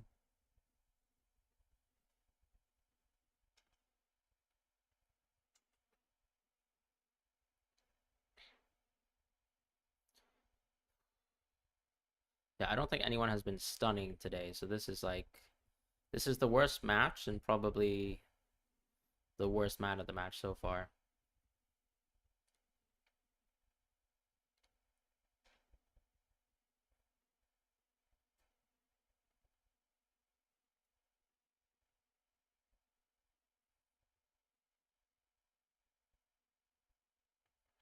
Not bad from Vitinha. Yeah, Vitinha I think has been good.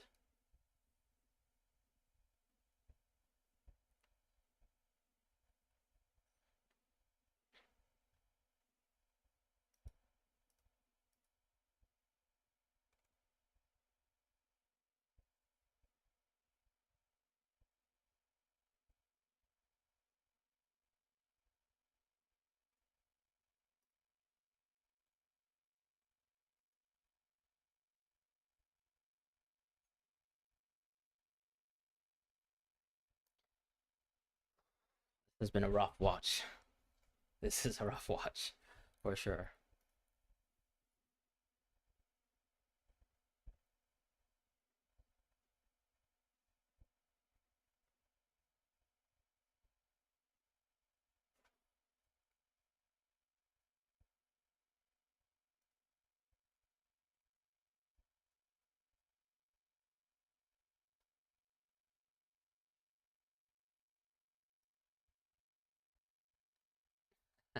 At least we watched together. That's true. It's absolutely true.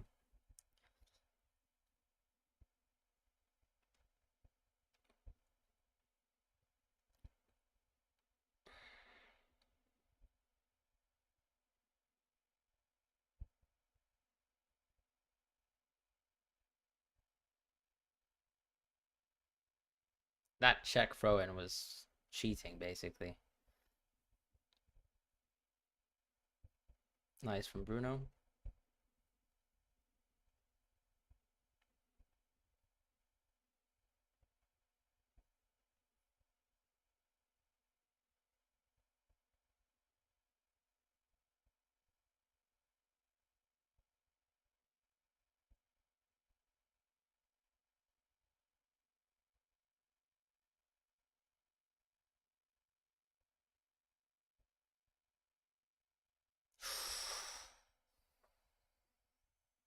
Another great play from Bruno. I don't know. Bruno man of the match still pretty possible. Yeah, it's been rough, hasn't it, in terms of like wanting returns and ooh. Okay.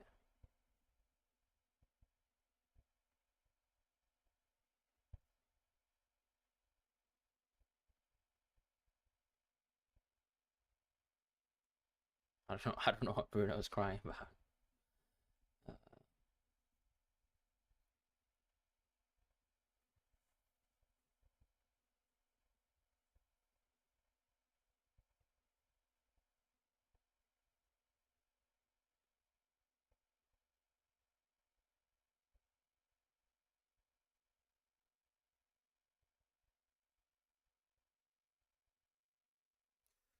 oh my.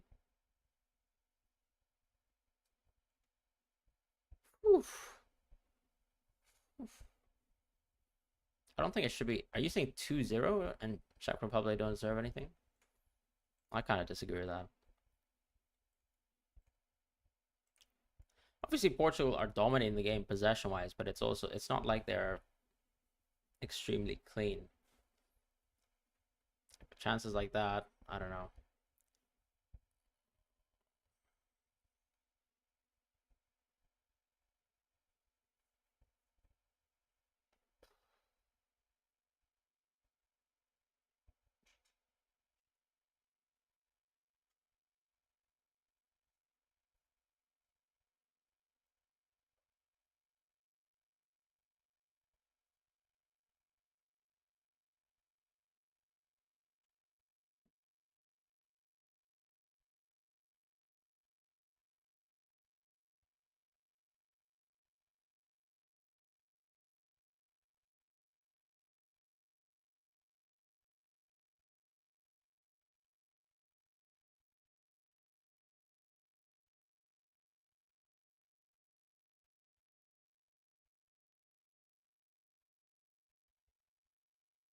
One goal. Okay. Terrible pass from Vitinha.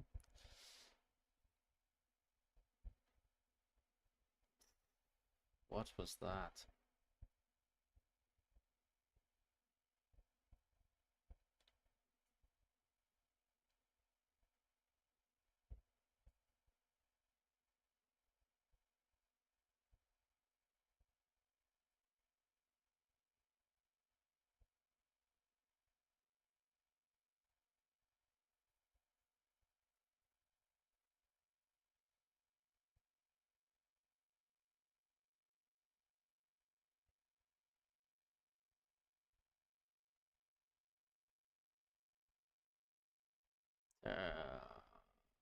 Like, there's just a lot of lackluster passes. All I can say is Czech Republic have given the ball back a lot, but it's just 2020 Spain. Yeah, we weren't very good at what.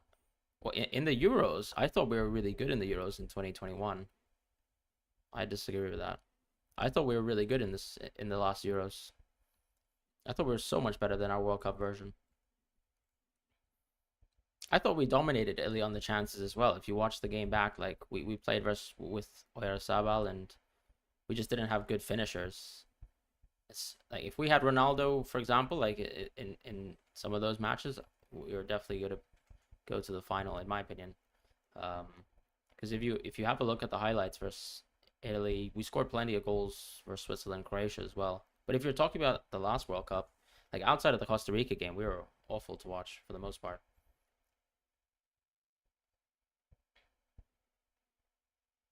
Ooh.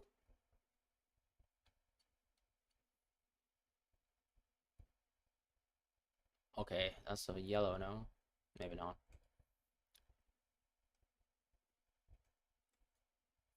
I think, like, for example, 2020 was the first tournament we played well for almost half a decade. So the 2016 Euros were really bad. You know, the one where we got knocked out by Graziano Pele. 2018 World Cup, we were awful due to the sort of Russia stuff and us changing our manager, all that kind of stuff. 2022, I think we were much more boring. We played Pedri like a defensive mid, and it was awful to watch. And I'm kind of glad we went home because we didn't deserve nothing. But yeah, I think 2021 was good for us in the Euros.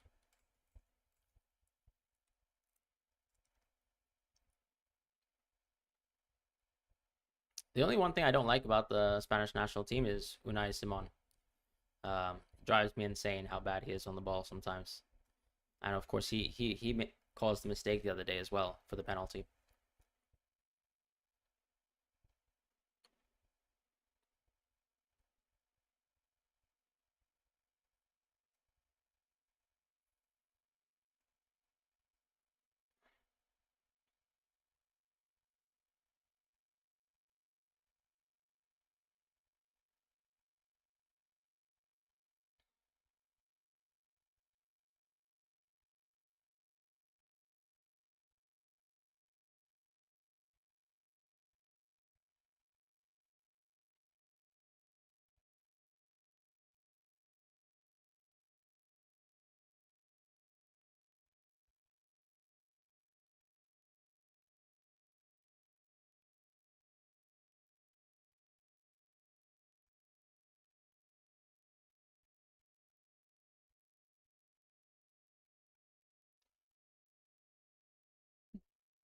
Is that an assist? Is that an assist?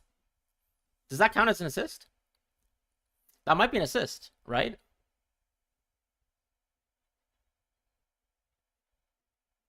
Is that an assist? VAR? Was he offside? Uh, VAR.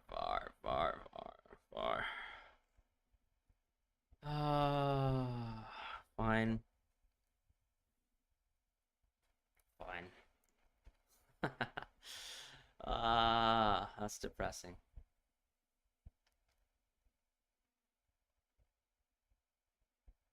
No way, he's off.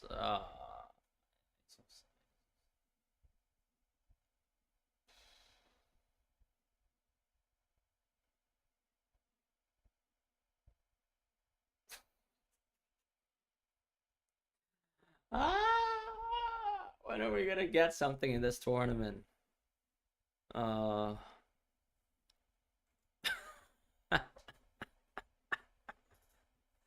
um,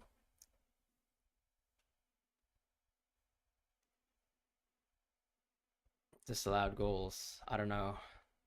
I'm losing the will. I'm losing the will, to be quite honest.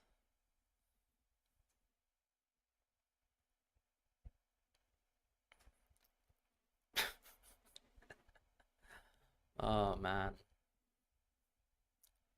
Please give me one goal.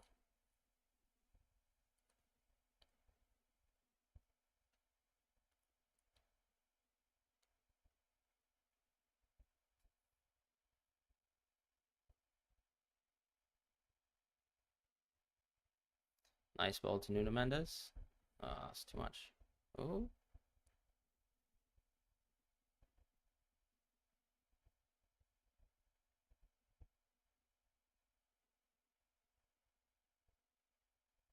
All right, relax, relax, Jota. All right, they're just time wasting now. That's fair enough.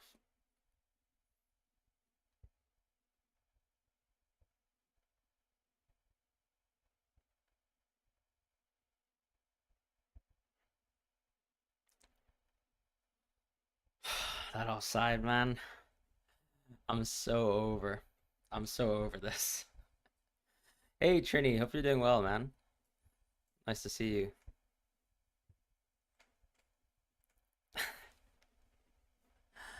We got Pedro Neto. Okay, the guy who almost ruined my FPL season is here. I thought Vitinha was great today, but yeah, like to be honest, like you're playing three center backs. You needed to chase the game. I feel like surely you could have made these substitutes 15 minutes ago, but I don't know. Conseil Cows here.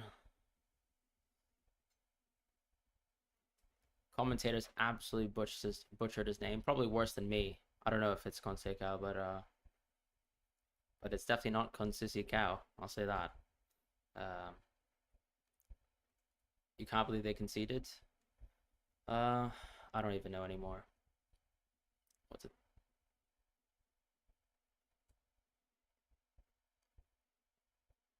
Ooh, nice Ronaldo.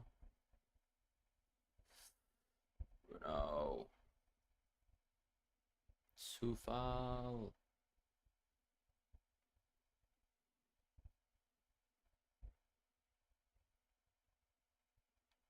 How much extra time do we have? I don't think we actually have too much extra time, right? I don't think there has actually been. Oh, come on.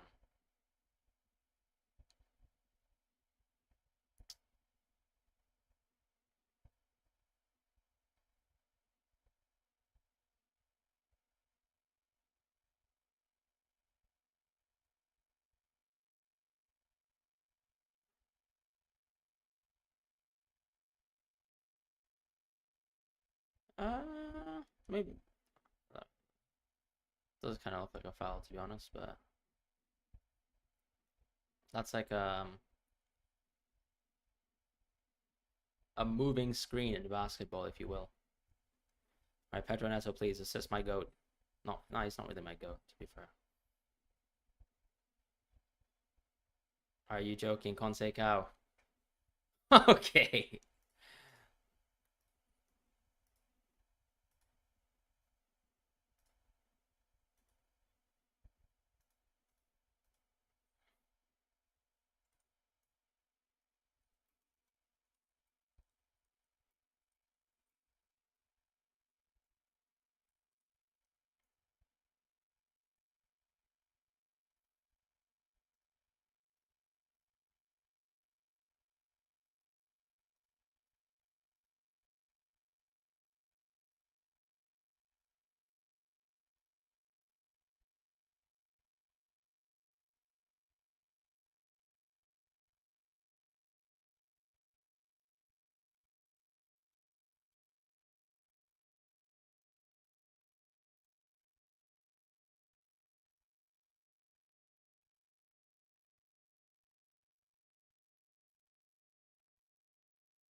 Uh, where's my man of the match?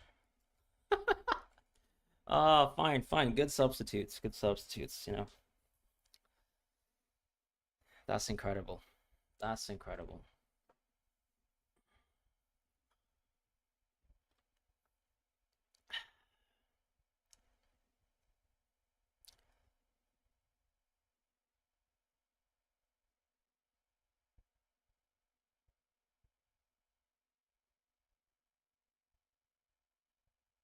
Woo! You've just wasted that chance, my friend. What's your side? Ah, fun. Man of the match. Honestly, it's Vitinha, Bruno, Ronaldo, or you have to say it probably should be Conceição for just scoring, right? Or Conceição.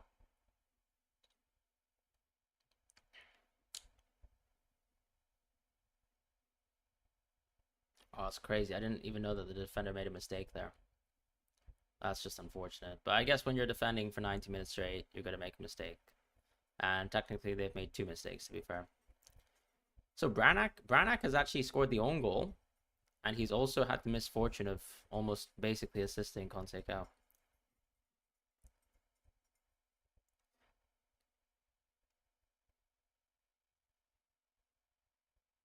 What a set of abs, though, on Conceição. I'll give him that. Is that game over?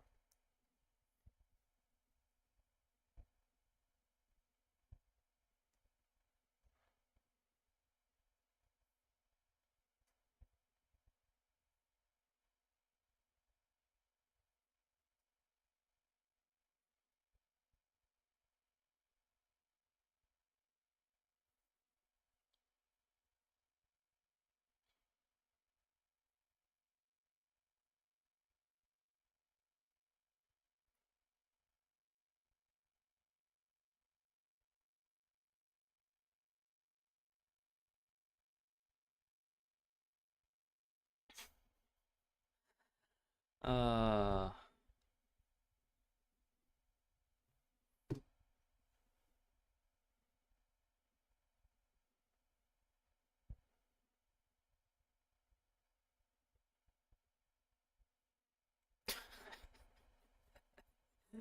uh, no points ever. Vitinha, man of the match. What do we say? He played really well today, I have to say.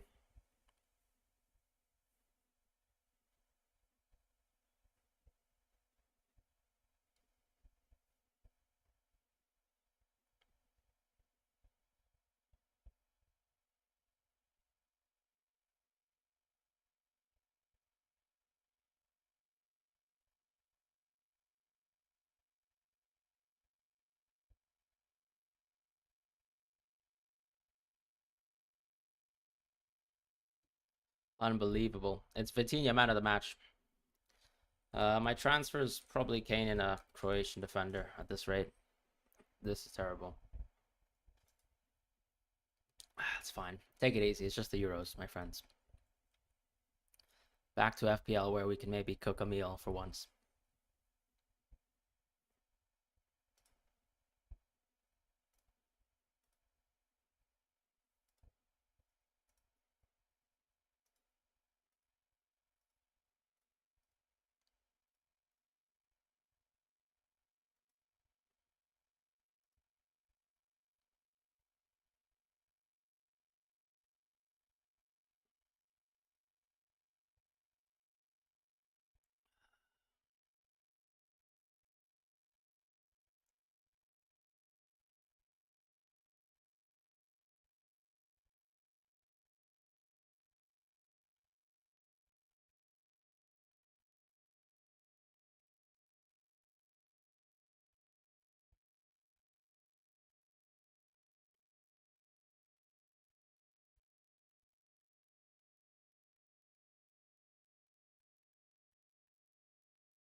That's a really good point that you make, Kim. Actually, yeah. If you have a bad match day, you feel it over 4 or 5 days. How many points did I get? 44. I don't even know what to say, to be honest.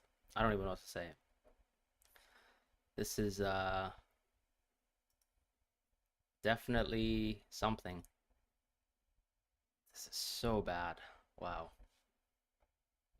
What kind of transfers? I'll just share my screen. Let's just discuss the transfers very briefly as a squad here. Right, transfers wise, what I'm sort of leaning towards is if I go make transfers, take Mbappe out, I might go Kane. That's one option, right? Griezmann is another option probably. Those are the only ones I'm really thinking about. Because I can't go Havertz. I'm tripled up on Germany. I didn't really love Schick's performance today, so I'm a little bit cold on Schick now. Lewandowski if he's available, but we really need information, and I don't think unfortunately we have it. So forward wise, I think it's between those two players. Now, what are the other options in the game? I think obviously Vlahovic is definitely one. Mitrovic is definitely another one. But that's it. I think really like we're sort of picking from some pretty poor options across the board. So let's just say I put it on Mr. Griezmann, expecting a nice little game from versus the Dutch. I guess what I will just probably do is I'll just go Guardiola. And then I'll actually have a lot of money in the bank, but I don't think there's much I can really do with it, because obviously it's not like... I mean, I could take a -4 to go out of one of these players, right? Like the 7 millions, the 6.5 million players. Maybe Sobo, of course, is the one that would make the most sense, but I don't really see myself doing it. If I took a -4, for example, I guess... Unfortunately, I'm blocked from KDB, so then it becomes a situation where I go for, I don't know, someone like Bukayo Saka, potentially. I'll probably Gundo cap. What did Vitinha do? Vitinha controlled the game. Probably made less misaccurate passes. I mean, it's unfortunate. I kind of understand the argument that you're making, Dominic, because you're basically saying if let's say Ronaldo scores one of those chances, Bruno was much more productive, I suppose. But I think there's some value to controlling the game as well, which is what Vitinha did. I can't go Havertz, as I said, I'm blocked. So if I take a -4, it would look like this basically. But the alternative is I just keep this guy. I go Kane potentially, and then I just go Guardiola. Well, I can't go Guardiola, so I'd probably go. I'd go Stanisic, I think. Maybe, or if Pongrasic is available, I'll go Pongrasic as well. I don't really mind a -4 in this format though, because there's a pretty big upgrade from players in terms of their like EV, right? But yeah, in my opinion, I don't need to -4. These are all players who should be nailed for me, so this is most likely it. If I keep the Kuiper, I guess that would be sabotage. But then, yeah, I mean, it would get me Guardiola. But I'd literally have to risk that he doesn't even play, which is unlikely. Isn't Akanji better? I don't think so necessarily. I think Albania is a much easier opponent. I really don't think Scotland are as bad as people think. So yeah, like my general consideration is probably Stanisic at this point, or Pongrasic. That would probably be it. If I went for the Griezmann option, I guess I could go triple England defense, which is not crazy. I could go... I suppose what I could go is... I could just go Walker as well, or Trippier. But I don't think Trippier is that exciting, because it doesn't seem like he's on any set pieces. So Walker, at least he kind of has the overlap. I'm going to wait for the Croatia lineup for sure, yeah. But unfortunately, these are the players that have to go. Griezmann's a little bit interesting, because even though the fixture is tough, I like the idea that he's the penalty taker for France. Your food was super early, which makes me cough. Sorry about that. Streaming tomorrow. Yep, I will stream in the deadline. Schick, an upgrade to KDB. The problem about Schick, right, is I'm not so sure about... Well, I mean, I can still do this, right? I can go Pongrasic if he's available, and I can still go KDB. Would you guys think that this is worth a -4? Yeah, Griezmann always takes up pieces for France, which is lovely. And then obviously if he's taking penalties, that's even better. I might consider this -4 if, let's say, Pongrasic is available, because I do think that that actually gives me a lot of like value upgrades on multiple positions, and I think the idea that De Bruyne's going to play 90 minutes is almost it's going to happen, right? Because yeah, Schick 6 minutes are a little bit questionable, and I've been speaking with some other people as well, and I've asked the same question to them. I do think his X-Mins are a little bit dubious, to be fair.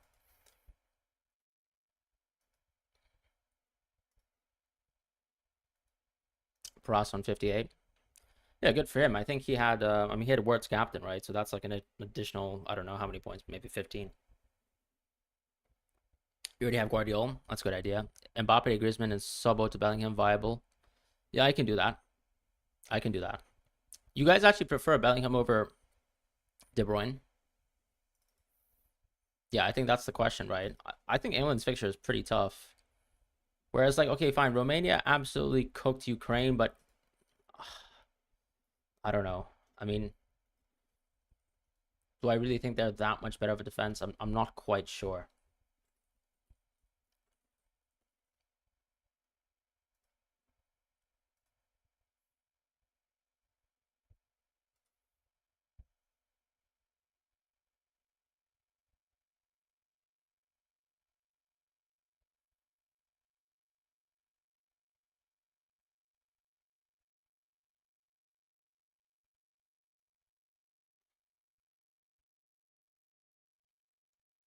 You have Kane and Havertz. How about Mbappe to Schick and Jorginho to Mayer? That sounds good.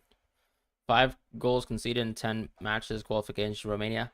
Yeah, but qualification matches are pretty arbitrary, right?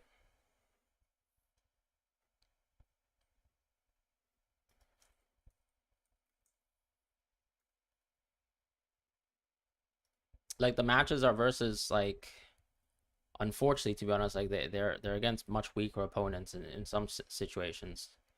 Yeah, so for example, like if I'm looking at some of the matches, like let's be honest, Belarus, Kosovo, Andorra, these are teams that don't even qualify. Israel as well is pretty bad. The only good team that they faced within the qualification matches within the last 5 is Switzerland, right?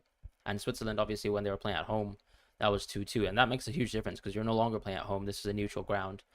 Um, yeah, so I feel like Romania. Another thing too is when you look at, for example, well, I mean, to be honest, I'm going way too far back in time, a couple years ago, but yeah, they seem to be relatively strong defensively.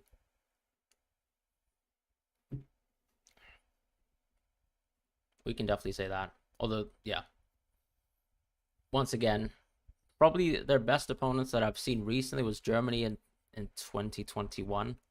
That was probably one of the weakest German iterations, I suppose. We won't be making many changes. I think -4 is as far as I go. I won't be doing anything crazy. I'm not free hitting. Um, is Rodri to Musiala worth the -4? You're trying to jinx Romania, so Belgium. Okay, that's fine.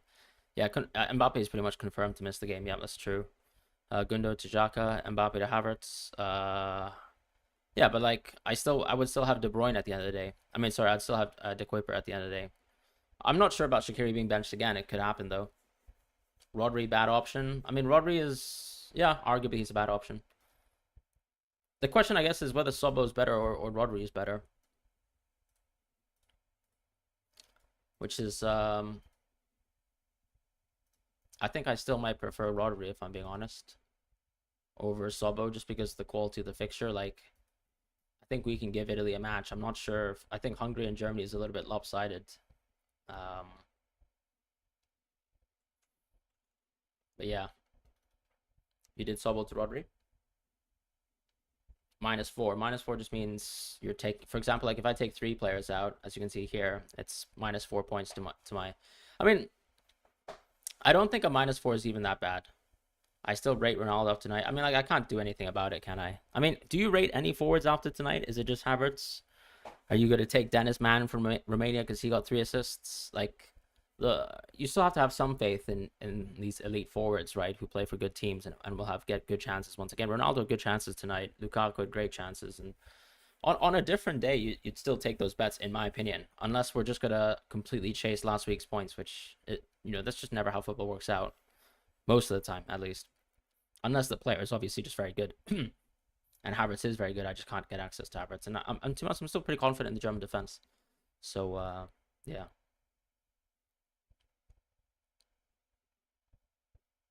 Lukaku was the most promising. He had plenty of chances for sure. Mbolo, I don't even know if he starts, right? Because it might be the case that they continue to want to use him as a super sub, or maybe he's too unfit to play more than 60 minutes. Yeah, Guardiola's could be super fun for sure. I would love to have Guardiola. So obviously, if I go Guardiola, yeah, I mean, this is the situation, right? This is how I get Guardiola on my team. I don't really mind that. Chiesa versus Spain, there's no way I'm backing against my own country. Especially since I don't actually think Italy will challenge us. If, let's say, we played Germany, I wouldn't mind going for German players. Opinions on Cancelo. I mean, he kind of played a midfield role, but obviously at times he will sort of shift wide. Griezmann, just because he's a penalty taker. I can't go Havertz because he's triple Germany. Kane, as I mentioned, Kane is sort of my priority option, but I can only really go Kane if I do this, right? If I go Kane, I kind of need Stanisic. It sort of blocks me from Guardiola, but I could do this, of course. I could go Stanisic. Why not Limitless Matchday 2? I think my team's a bit more built for Matchday 3 Limitless, personally. Dovbyk is a good option. I think he's got a good fixture, but once again, maybe they could change the Ukrainian formation, and maybe his minutes could be limited. I don't know. The situation could be different. I think Trent's fine. Trent should absolutely be someone we're keeping. If I don't like Stanisic, to be honest, I can always go Guehi. Sorry, obviously, if I take Kane out. I mean, Guehi's another great option as well. Although, of course, since I have so much money, I can always go Walker. Yeah, things like that. Who got man of the match? Vitinha got man of the match. I don't think Chiesa is a must-have. Why? Because you think he just plays well in Euros? I guess we'd have to get Dumfries here as well. I still think that Chiesa man of the match was a bit contentious, but that's fine. So yeah, general ideas is, as I said, Mbappe too. I think Mitrovic is not bad for a -4. If you've already forced your transfers and you still have Mbappe and Niche, then I guess you have to go for a forward. Personally, I still think I like Kane the most. If you can go Mbappe to Kane, if you already have Kane, I guess that's probably why you're asking the question. Mitrovic I like as well. So I like Vlahovic too, though. To be fair, I feel like maybe Mitrovic at this stage of his career, maybe he's not a 90-minute player. Maybe you prefer Vlahovic. I don't know what your thoughts are on that, but obviously Mitrovic might be on penalty still. Yeah. I think that's it for the stream, guys. As I said, it's either Kane or Griezmann, probably. Most likely my destinations. And then probably a Croatian defender. Let me see if Rob T's shared any information. So Rob T as well, very useful Twitter. So he's put the projected clean sheets, 50% Germany, who I already own, 46% Croatia, so that's the second best. Belgium, third. This is before they actually played Romania, so obviously this could have changed. Actually, I'm not sure if this was before or after they... I think this was before they played Romania. Sorry, before they actually played Slovakia. So I'm sure Belgium, a little bit of that clean sheet odd must have dropped a little bit. England technically would be third if we exclude Belgium. So then Croatia would be second, right? Of all the teams that have actually played in terms of clean sheet odds. Then it's actually Switzerland with 40%. And then Serbia with 36%. But to be honest, I was really impressed by Serbia versus England. Like, I thought their defense was really strong. Czech Republic also really good clean sheet odds too. And so did Portugal. And then after that, it sort of becomes a bit murky. Spain and Ukraine obviously similar up as well, around 36%, 38%. But actually, the clear best clean sheet odds are, unadjusted from yesterday in the morning. Germany, Croatia, England. These are the teams that have definitely played, so I don't think the odds would move too much. And then Belgium, of course, who you can say it's contentious. And then Switzerland round out your top 5. Celtics are the champs. Congrats, Joel, if you're a Boston man. You'd go. I can't go. I mean, I'm not going to take Xhaka for a -4 in my opinion. I think he's like, I'm not sure if he's him. Oh, Jude is a must-have. Bellingham. Okay, I see. How many points am I on? An awful. I think what was it? 45 or 44? 44. Oh my God, this is horrendous. Oh well, what can you do? Long-time Boston fan. That's incredible. Mbappe, probably Kane or Griezmann, to be honest. Obviously, if I want to target the fixtures, going back to, for example, Rob T's graphic, predicted goals. Germany #1, Croatia #2. So obviously Kramaric is interesting, but actually, sorry, my bad. It's Germany 1, Belgium 2, but this was before they played Slovakia. Portugal as well is up there. England's up there and Croatia as well. So that's your top four, and then your fifth best team is Czech Republic. After saying all of this, I think Serbia is still quite interesting. Patrick Schick, maybe his minutes I'm a little bit more cool on, so I'm not that interested in him. Switzerland's pretty up there as well, but nothing too substantial. It's just 1.6 expected goals combined. So yeah, I think from all the teams that I haven't picked from, obviously Kane is nice, right, as a talisman versus Denmark. Although once again the fixture isn't great, but I already have the Belgian player. I already have Ronaldo, so that's not really going to change. So it's really what, like, I can go Kramaric, I guess. I can go Schick. I can go Serbian forward. Swiss forward, I think, is a bit of a dice roll because unfortunately I think all the Swiss forwards always get rotated around 60, 70 minutes. They've got 3-4 forwards in that team, so I'm not really keen into that. So it kind of just restricts ourselves to Kramaric, who I think will definitely be subbed off early. Kane, and maybe honestly Griezmann, because actually, sorry, I missed this out, but actually France round out the top 5 on expected goals. With 1.7. This is actually before Mbappe got injured, though. So obviously, I think the France expected goals will actually drop because of Mbappe's injury. At the same time, you'd also say that the goal share could increase for Griezmann because, of course, he's on penalties now. So that's a huge change. I'm not using Limitless. I don't think De Kuiper starts, so I'm kind of sick of him. 0.66 XG Slovakia against Belgium. Yeah, I think Belgium is not as bad of a defense as people think, just because they conceded, right? People tend to just think if a team concedes that the team conceding is a bad defense, but it's not true. Would I keep Havertz if you had him? Of course, yeah, 100%. But yeah, I think that's it. Do you think Fabian Ruiz? Yeah, Fabian Ruiz will 100% play again, but I have to say he's a center mid for Spain, so I'm not sure if I really do love him. Let me see the predicted goals for Spain versus Italy. It's 1.45. You know what? Should I maybe... You captain Goulet? Incredible. Well done. Sell Shaqiri or Trossard. I'll probably sell Shaqiri first. Prefer Pedri in the free roll. I do like Pedri in the free roll, yep. Actually, Wes, what do you think about... What if we went Lamine Yamal?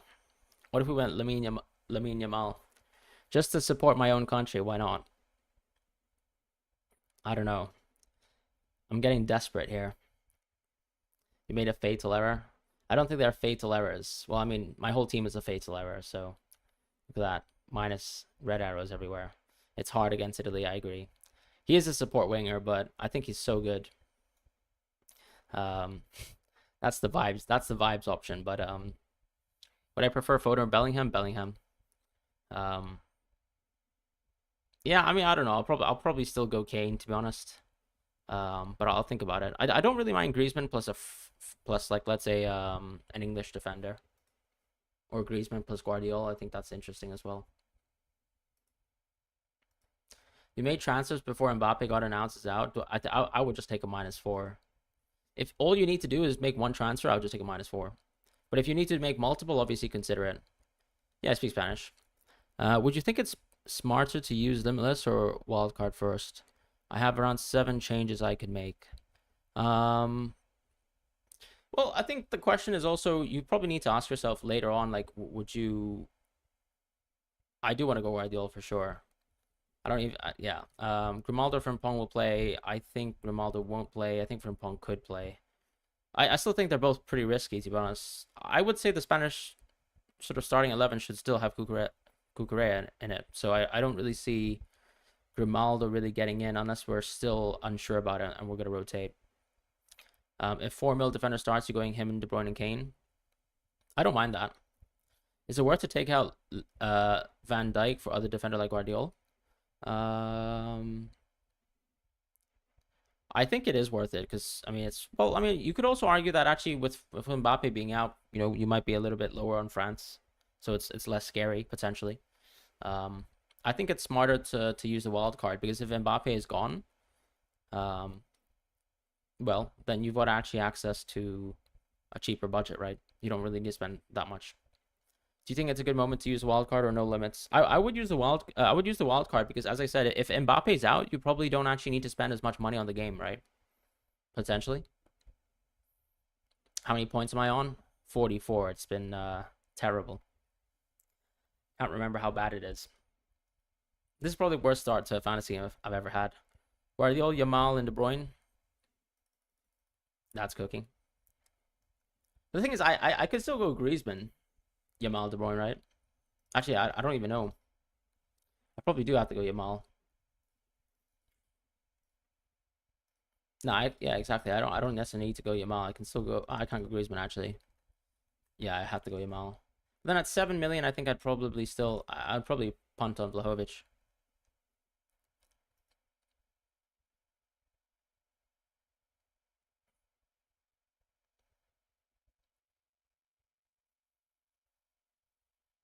Tough one to be honest. I feel like it's not really worth the sacrifice because it's like I might as well just go Kane, right?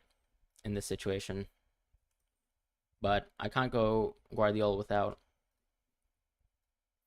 Maybe if the Belgian manager can just tell me De Kuiper starts, I'll just send him a DM, right? Why not?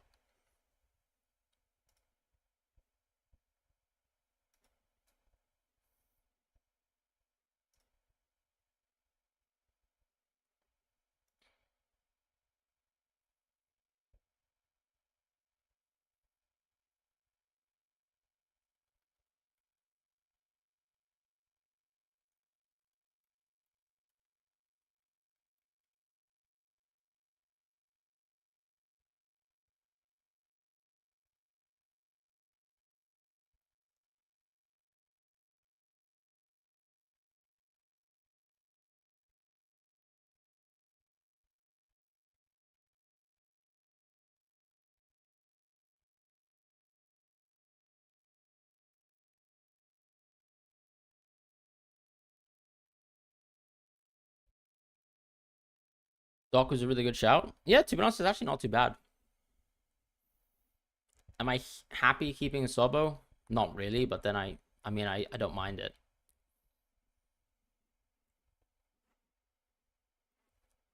You know how many people are going to go from DeMarco to Guardiola? I mean, probably most of the field is going to do.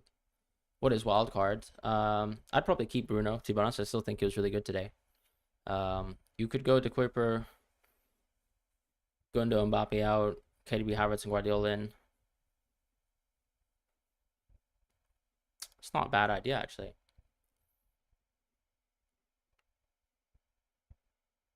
Teo Hernandez was super attacking. I agree with that. I don't think Quara has to go. Not too worried about it. You get to have both and get Croatia plus. Yeah, I agree with that.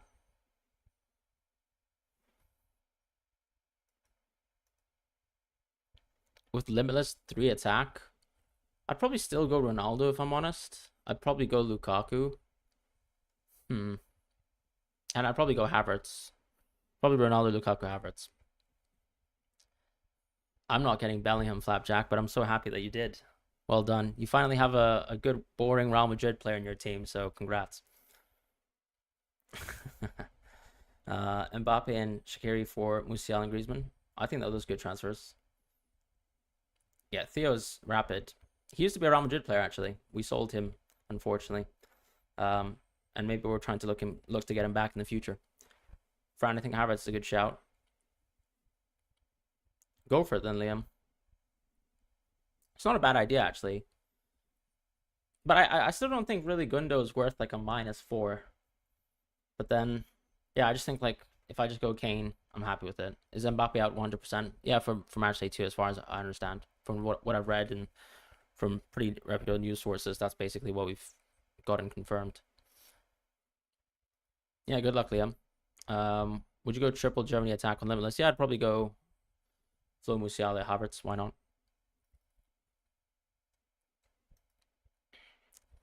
Yeah, if because you know Davies also blocks a non-EU spot, and we're buying so many Brazilians, then we might as well save the non-EU spot for a Brazilian, and then actually we can just get Teo Hernandez. Um, why are people wildcarding and not Limitless for match game week 2? Well, I think with Mbappe out, you can argue that the budget isn't that necessary, but um, yeah, I also think that England have a tougher fixture match day too, so maybe you don't want to triple up on them per se. It's up to you, obviously. A lot of people seem to be going for Bellingham.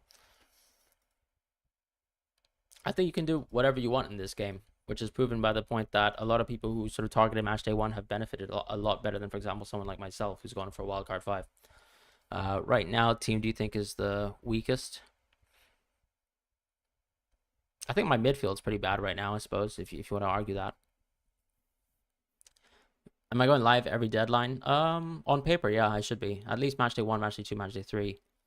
Isn't wildcard more valuable for knockouts than limits? Absolutely, it is. But as I said, some people are planning to just use all their chips in the group stage, which is one strategy, and then the other strategy is you limitless match day 3 and you wildcard 5. Some people obviously are going limitless 2 and the wildcard 5, but that also depends on what team you sort of started out with in the tournament. If that makes sense. Um, I mean, I could actually consider that, to be fair. You know what the issue is actually? If I go limitless match day 2, I feel like there's just going to be so much rotation, and then I don't think my team's going to survive for match day 3. Like, I think the Kuiper is already a problem. Who knows? If we beat Italy, Rodri will probably be rested.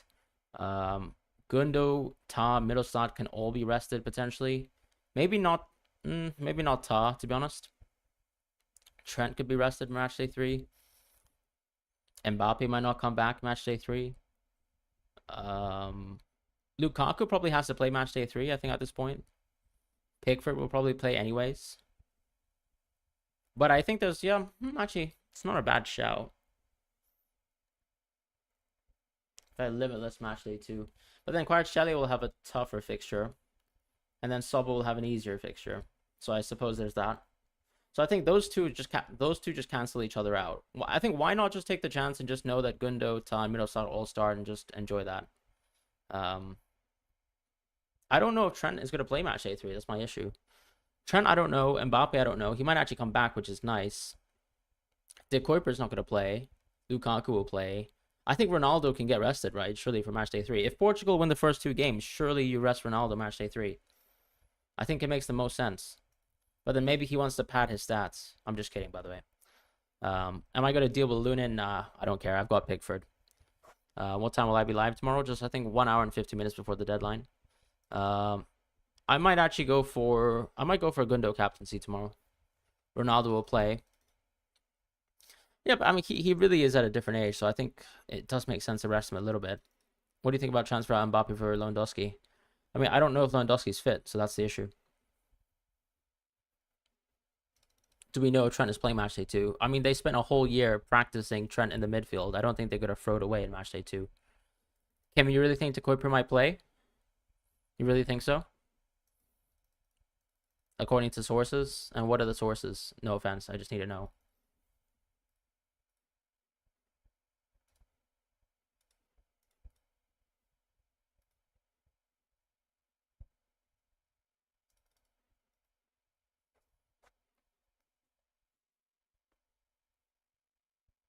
The thing is, like, I don't think Tedesco's decision to not even play De Kuiper in match day 1 to me already sort of ruined the experiment, because also like Teats in training and stuff, right?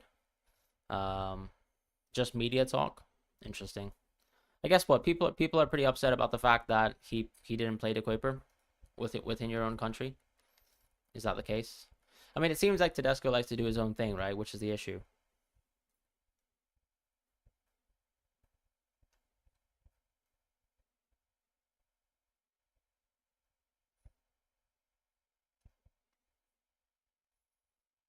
Oh, Mendes got the assist. Nuno Mendes got the assist apparently.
Sorry, I'm just quickly reading some news. Giroud, I don't even know if Giroud is gonna start.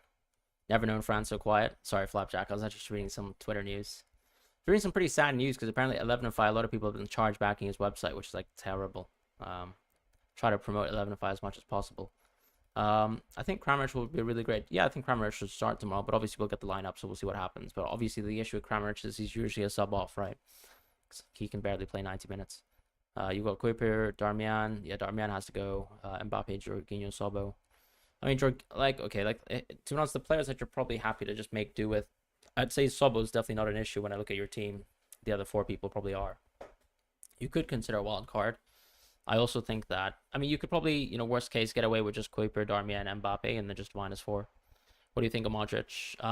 Probably good to go for 70 minutes tomorrow, but once again, Croatia have an incredible sort of goal share, or just predicted goals tomorrow. I believe it's second highest, but the issue, of course, is I think Mayer probably actually has better X-Men than Modric. However, obviously he's not on set pieces and things like that, like Modric is. And Modric probably is still a penalty taker until he gets subbed, or until Petkovic gets subbed on. Oh, Ted actually had a setback in the game. Lots of hate in Belgium. Wait, did Ted actually have a setback? Is this true?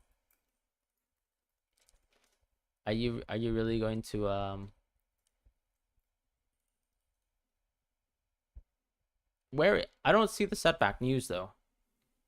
I don't see the setback news.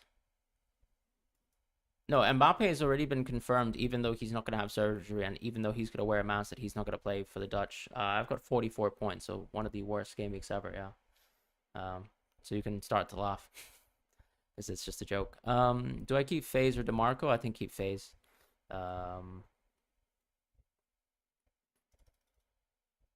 Is Barella starting versus Spain? I can't see why he wouldn't be. You've got 44 as well. I appreciate that. Looks like we're both doing bad together. Hopefully we can do better soon.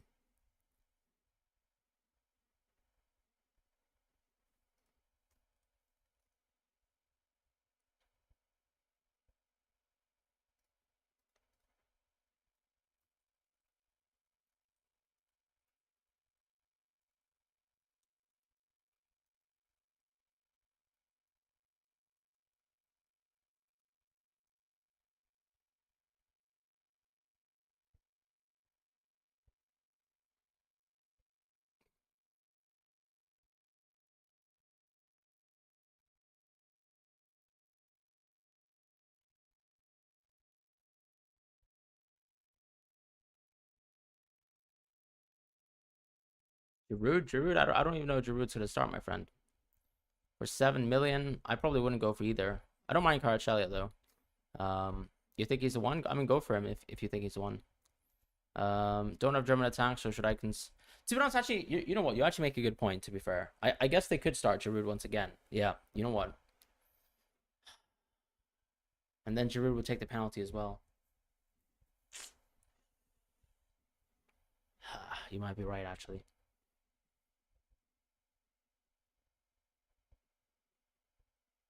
Because you're going to play Griezmann deeper. You're probably going to play Giroud for one match. I think you're actually right.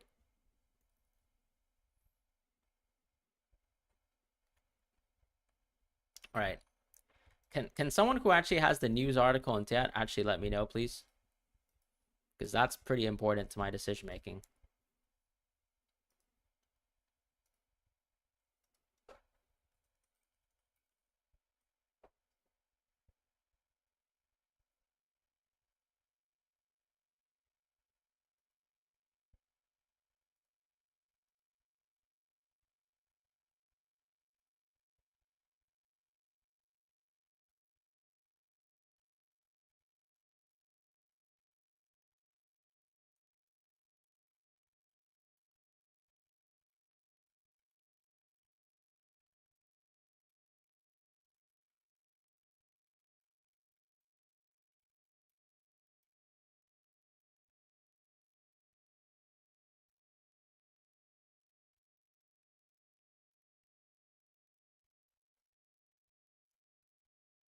Has to be Giroud. Mate, I barely know you. You should go Giroud. I mean, keep the secret for yourself. I don't mind Giroud as an idea, but I wouldn't be 100% confident that he starts. It was the same thing in the World Cup. Yeah, but the World Cup was 2 years ago, right? I mean, Giroud, for example, this season was awful compared to what he was like last season. I mean, he was okay. To be fair, I'm lying. Like Giroud had a pretty good season, but he was much better in the previous.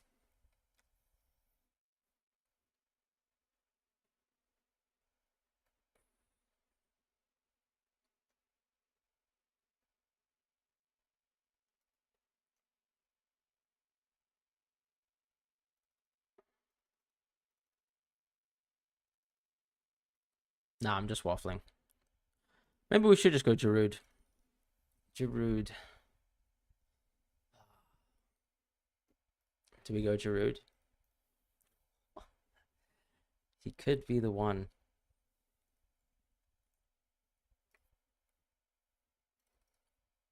Don't have German attacks. Or yeah, I think you should go. I think if you don't have German attacks, just go Havertz. I would definitely go Havertz. Yeah, for all the people asking for Havertz, definitely go Havertz. I think I might just go Kane, to be honest. Why not Griezmann? No, I prefer Griezmann over Giroud, if I'm being honest. By Belgium Touch. Thanks for that. I'll have a look into the news tomorrow. I don't really like Modric too much, to be honest. I think it's just a bit of a boring pick. Frimpong, what to do with him? Already made a Mbappe. I mean, I think Frimpong, you can just risk it because for a -4, I'm not sure if it's worth it. Like defenders, I don't know. For a -4, it might not be worth it. Like Frimpong could start and maybe he can come off the bench, so he can still be productive for you. What's my chip strat? It's Limitless 3, Matchday 5, wildcard. Denmark will score against England. Okay.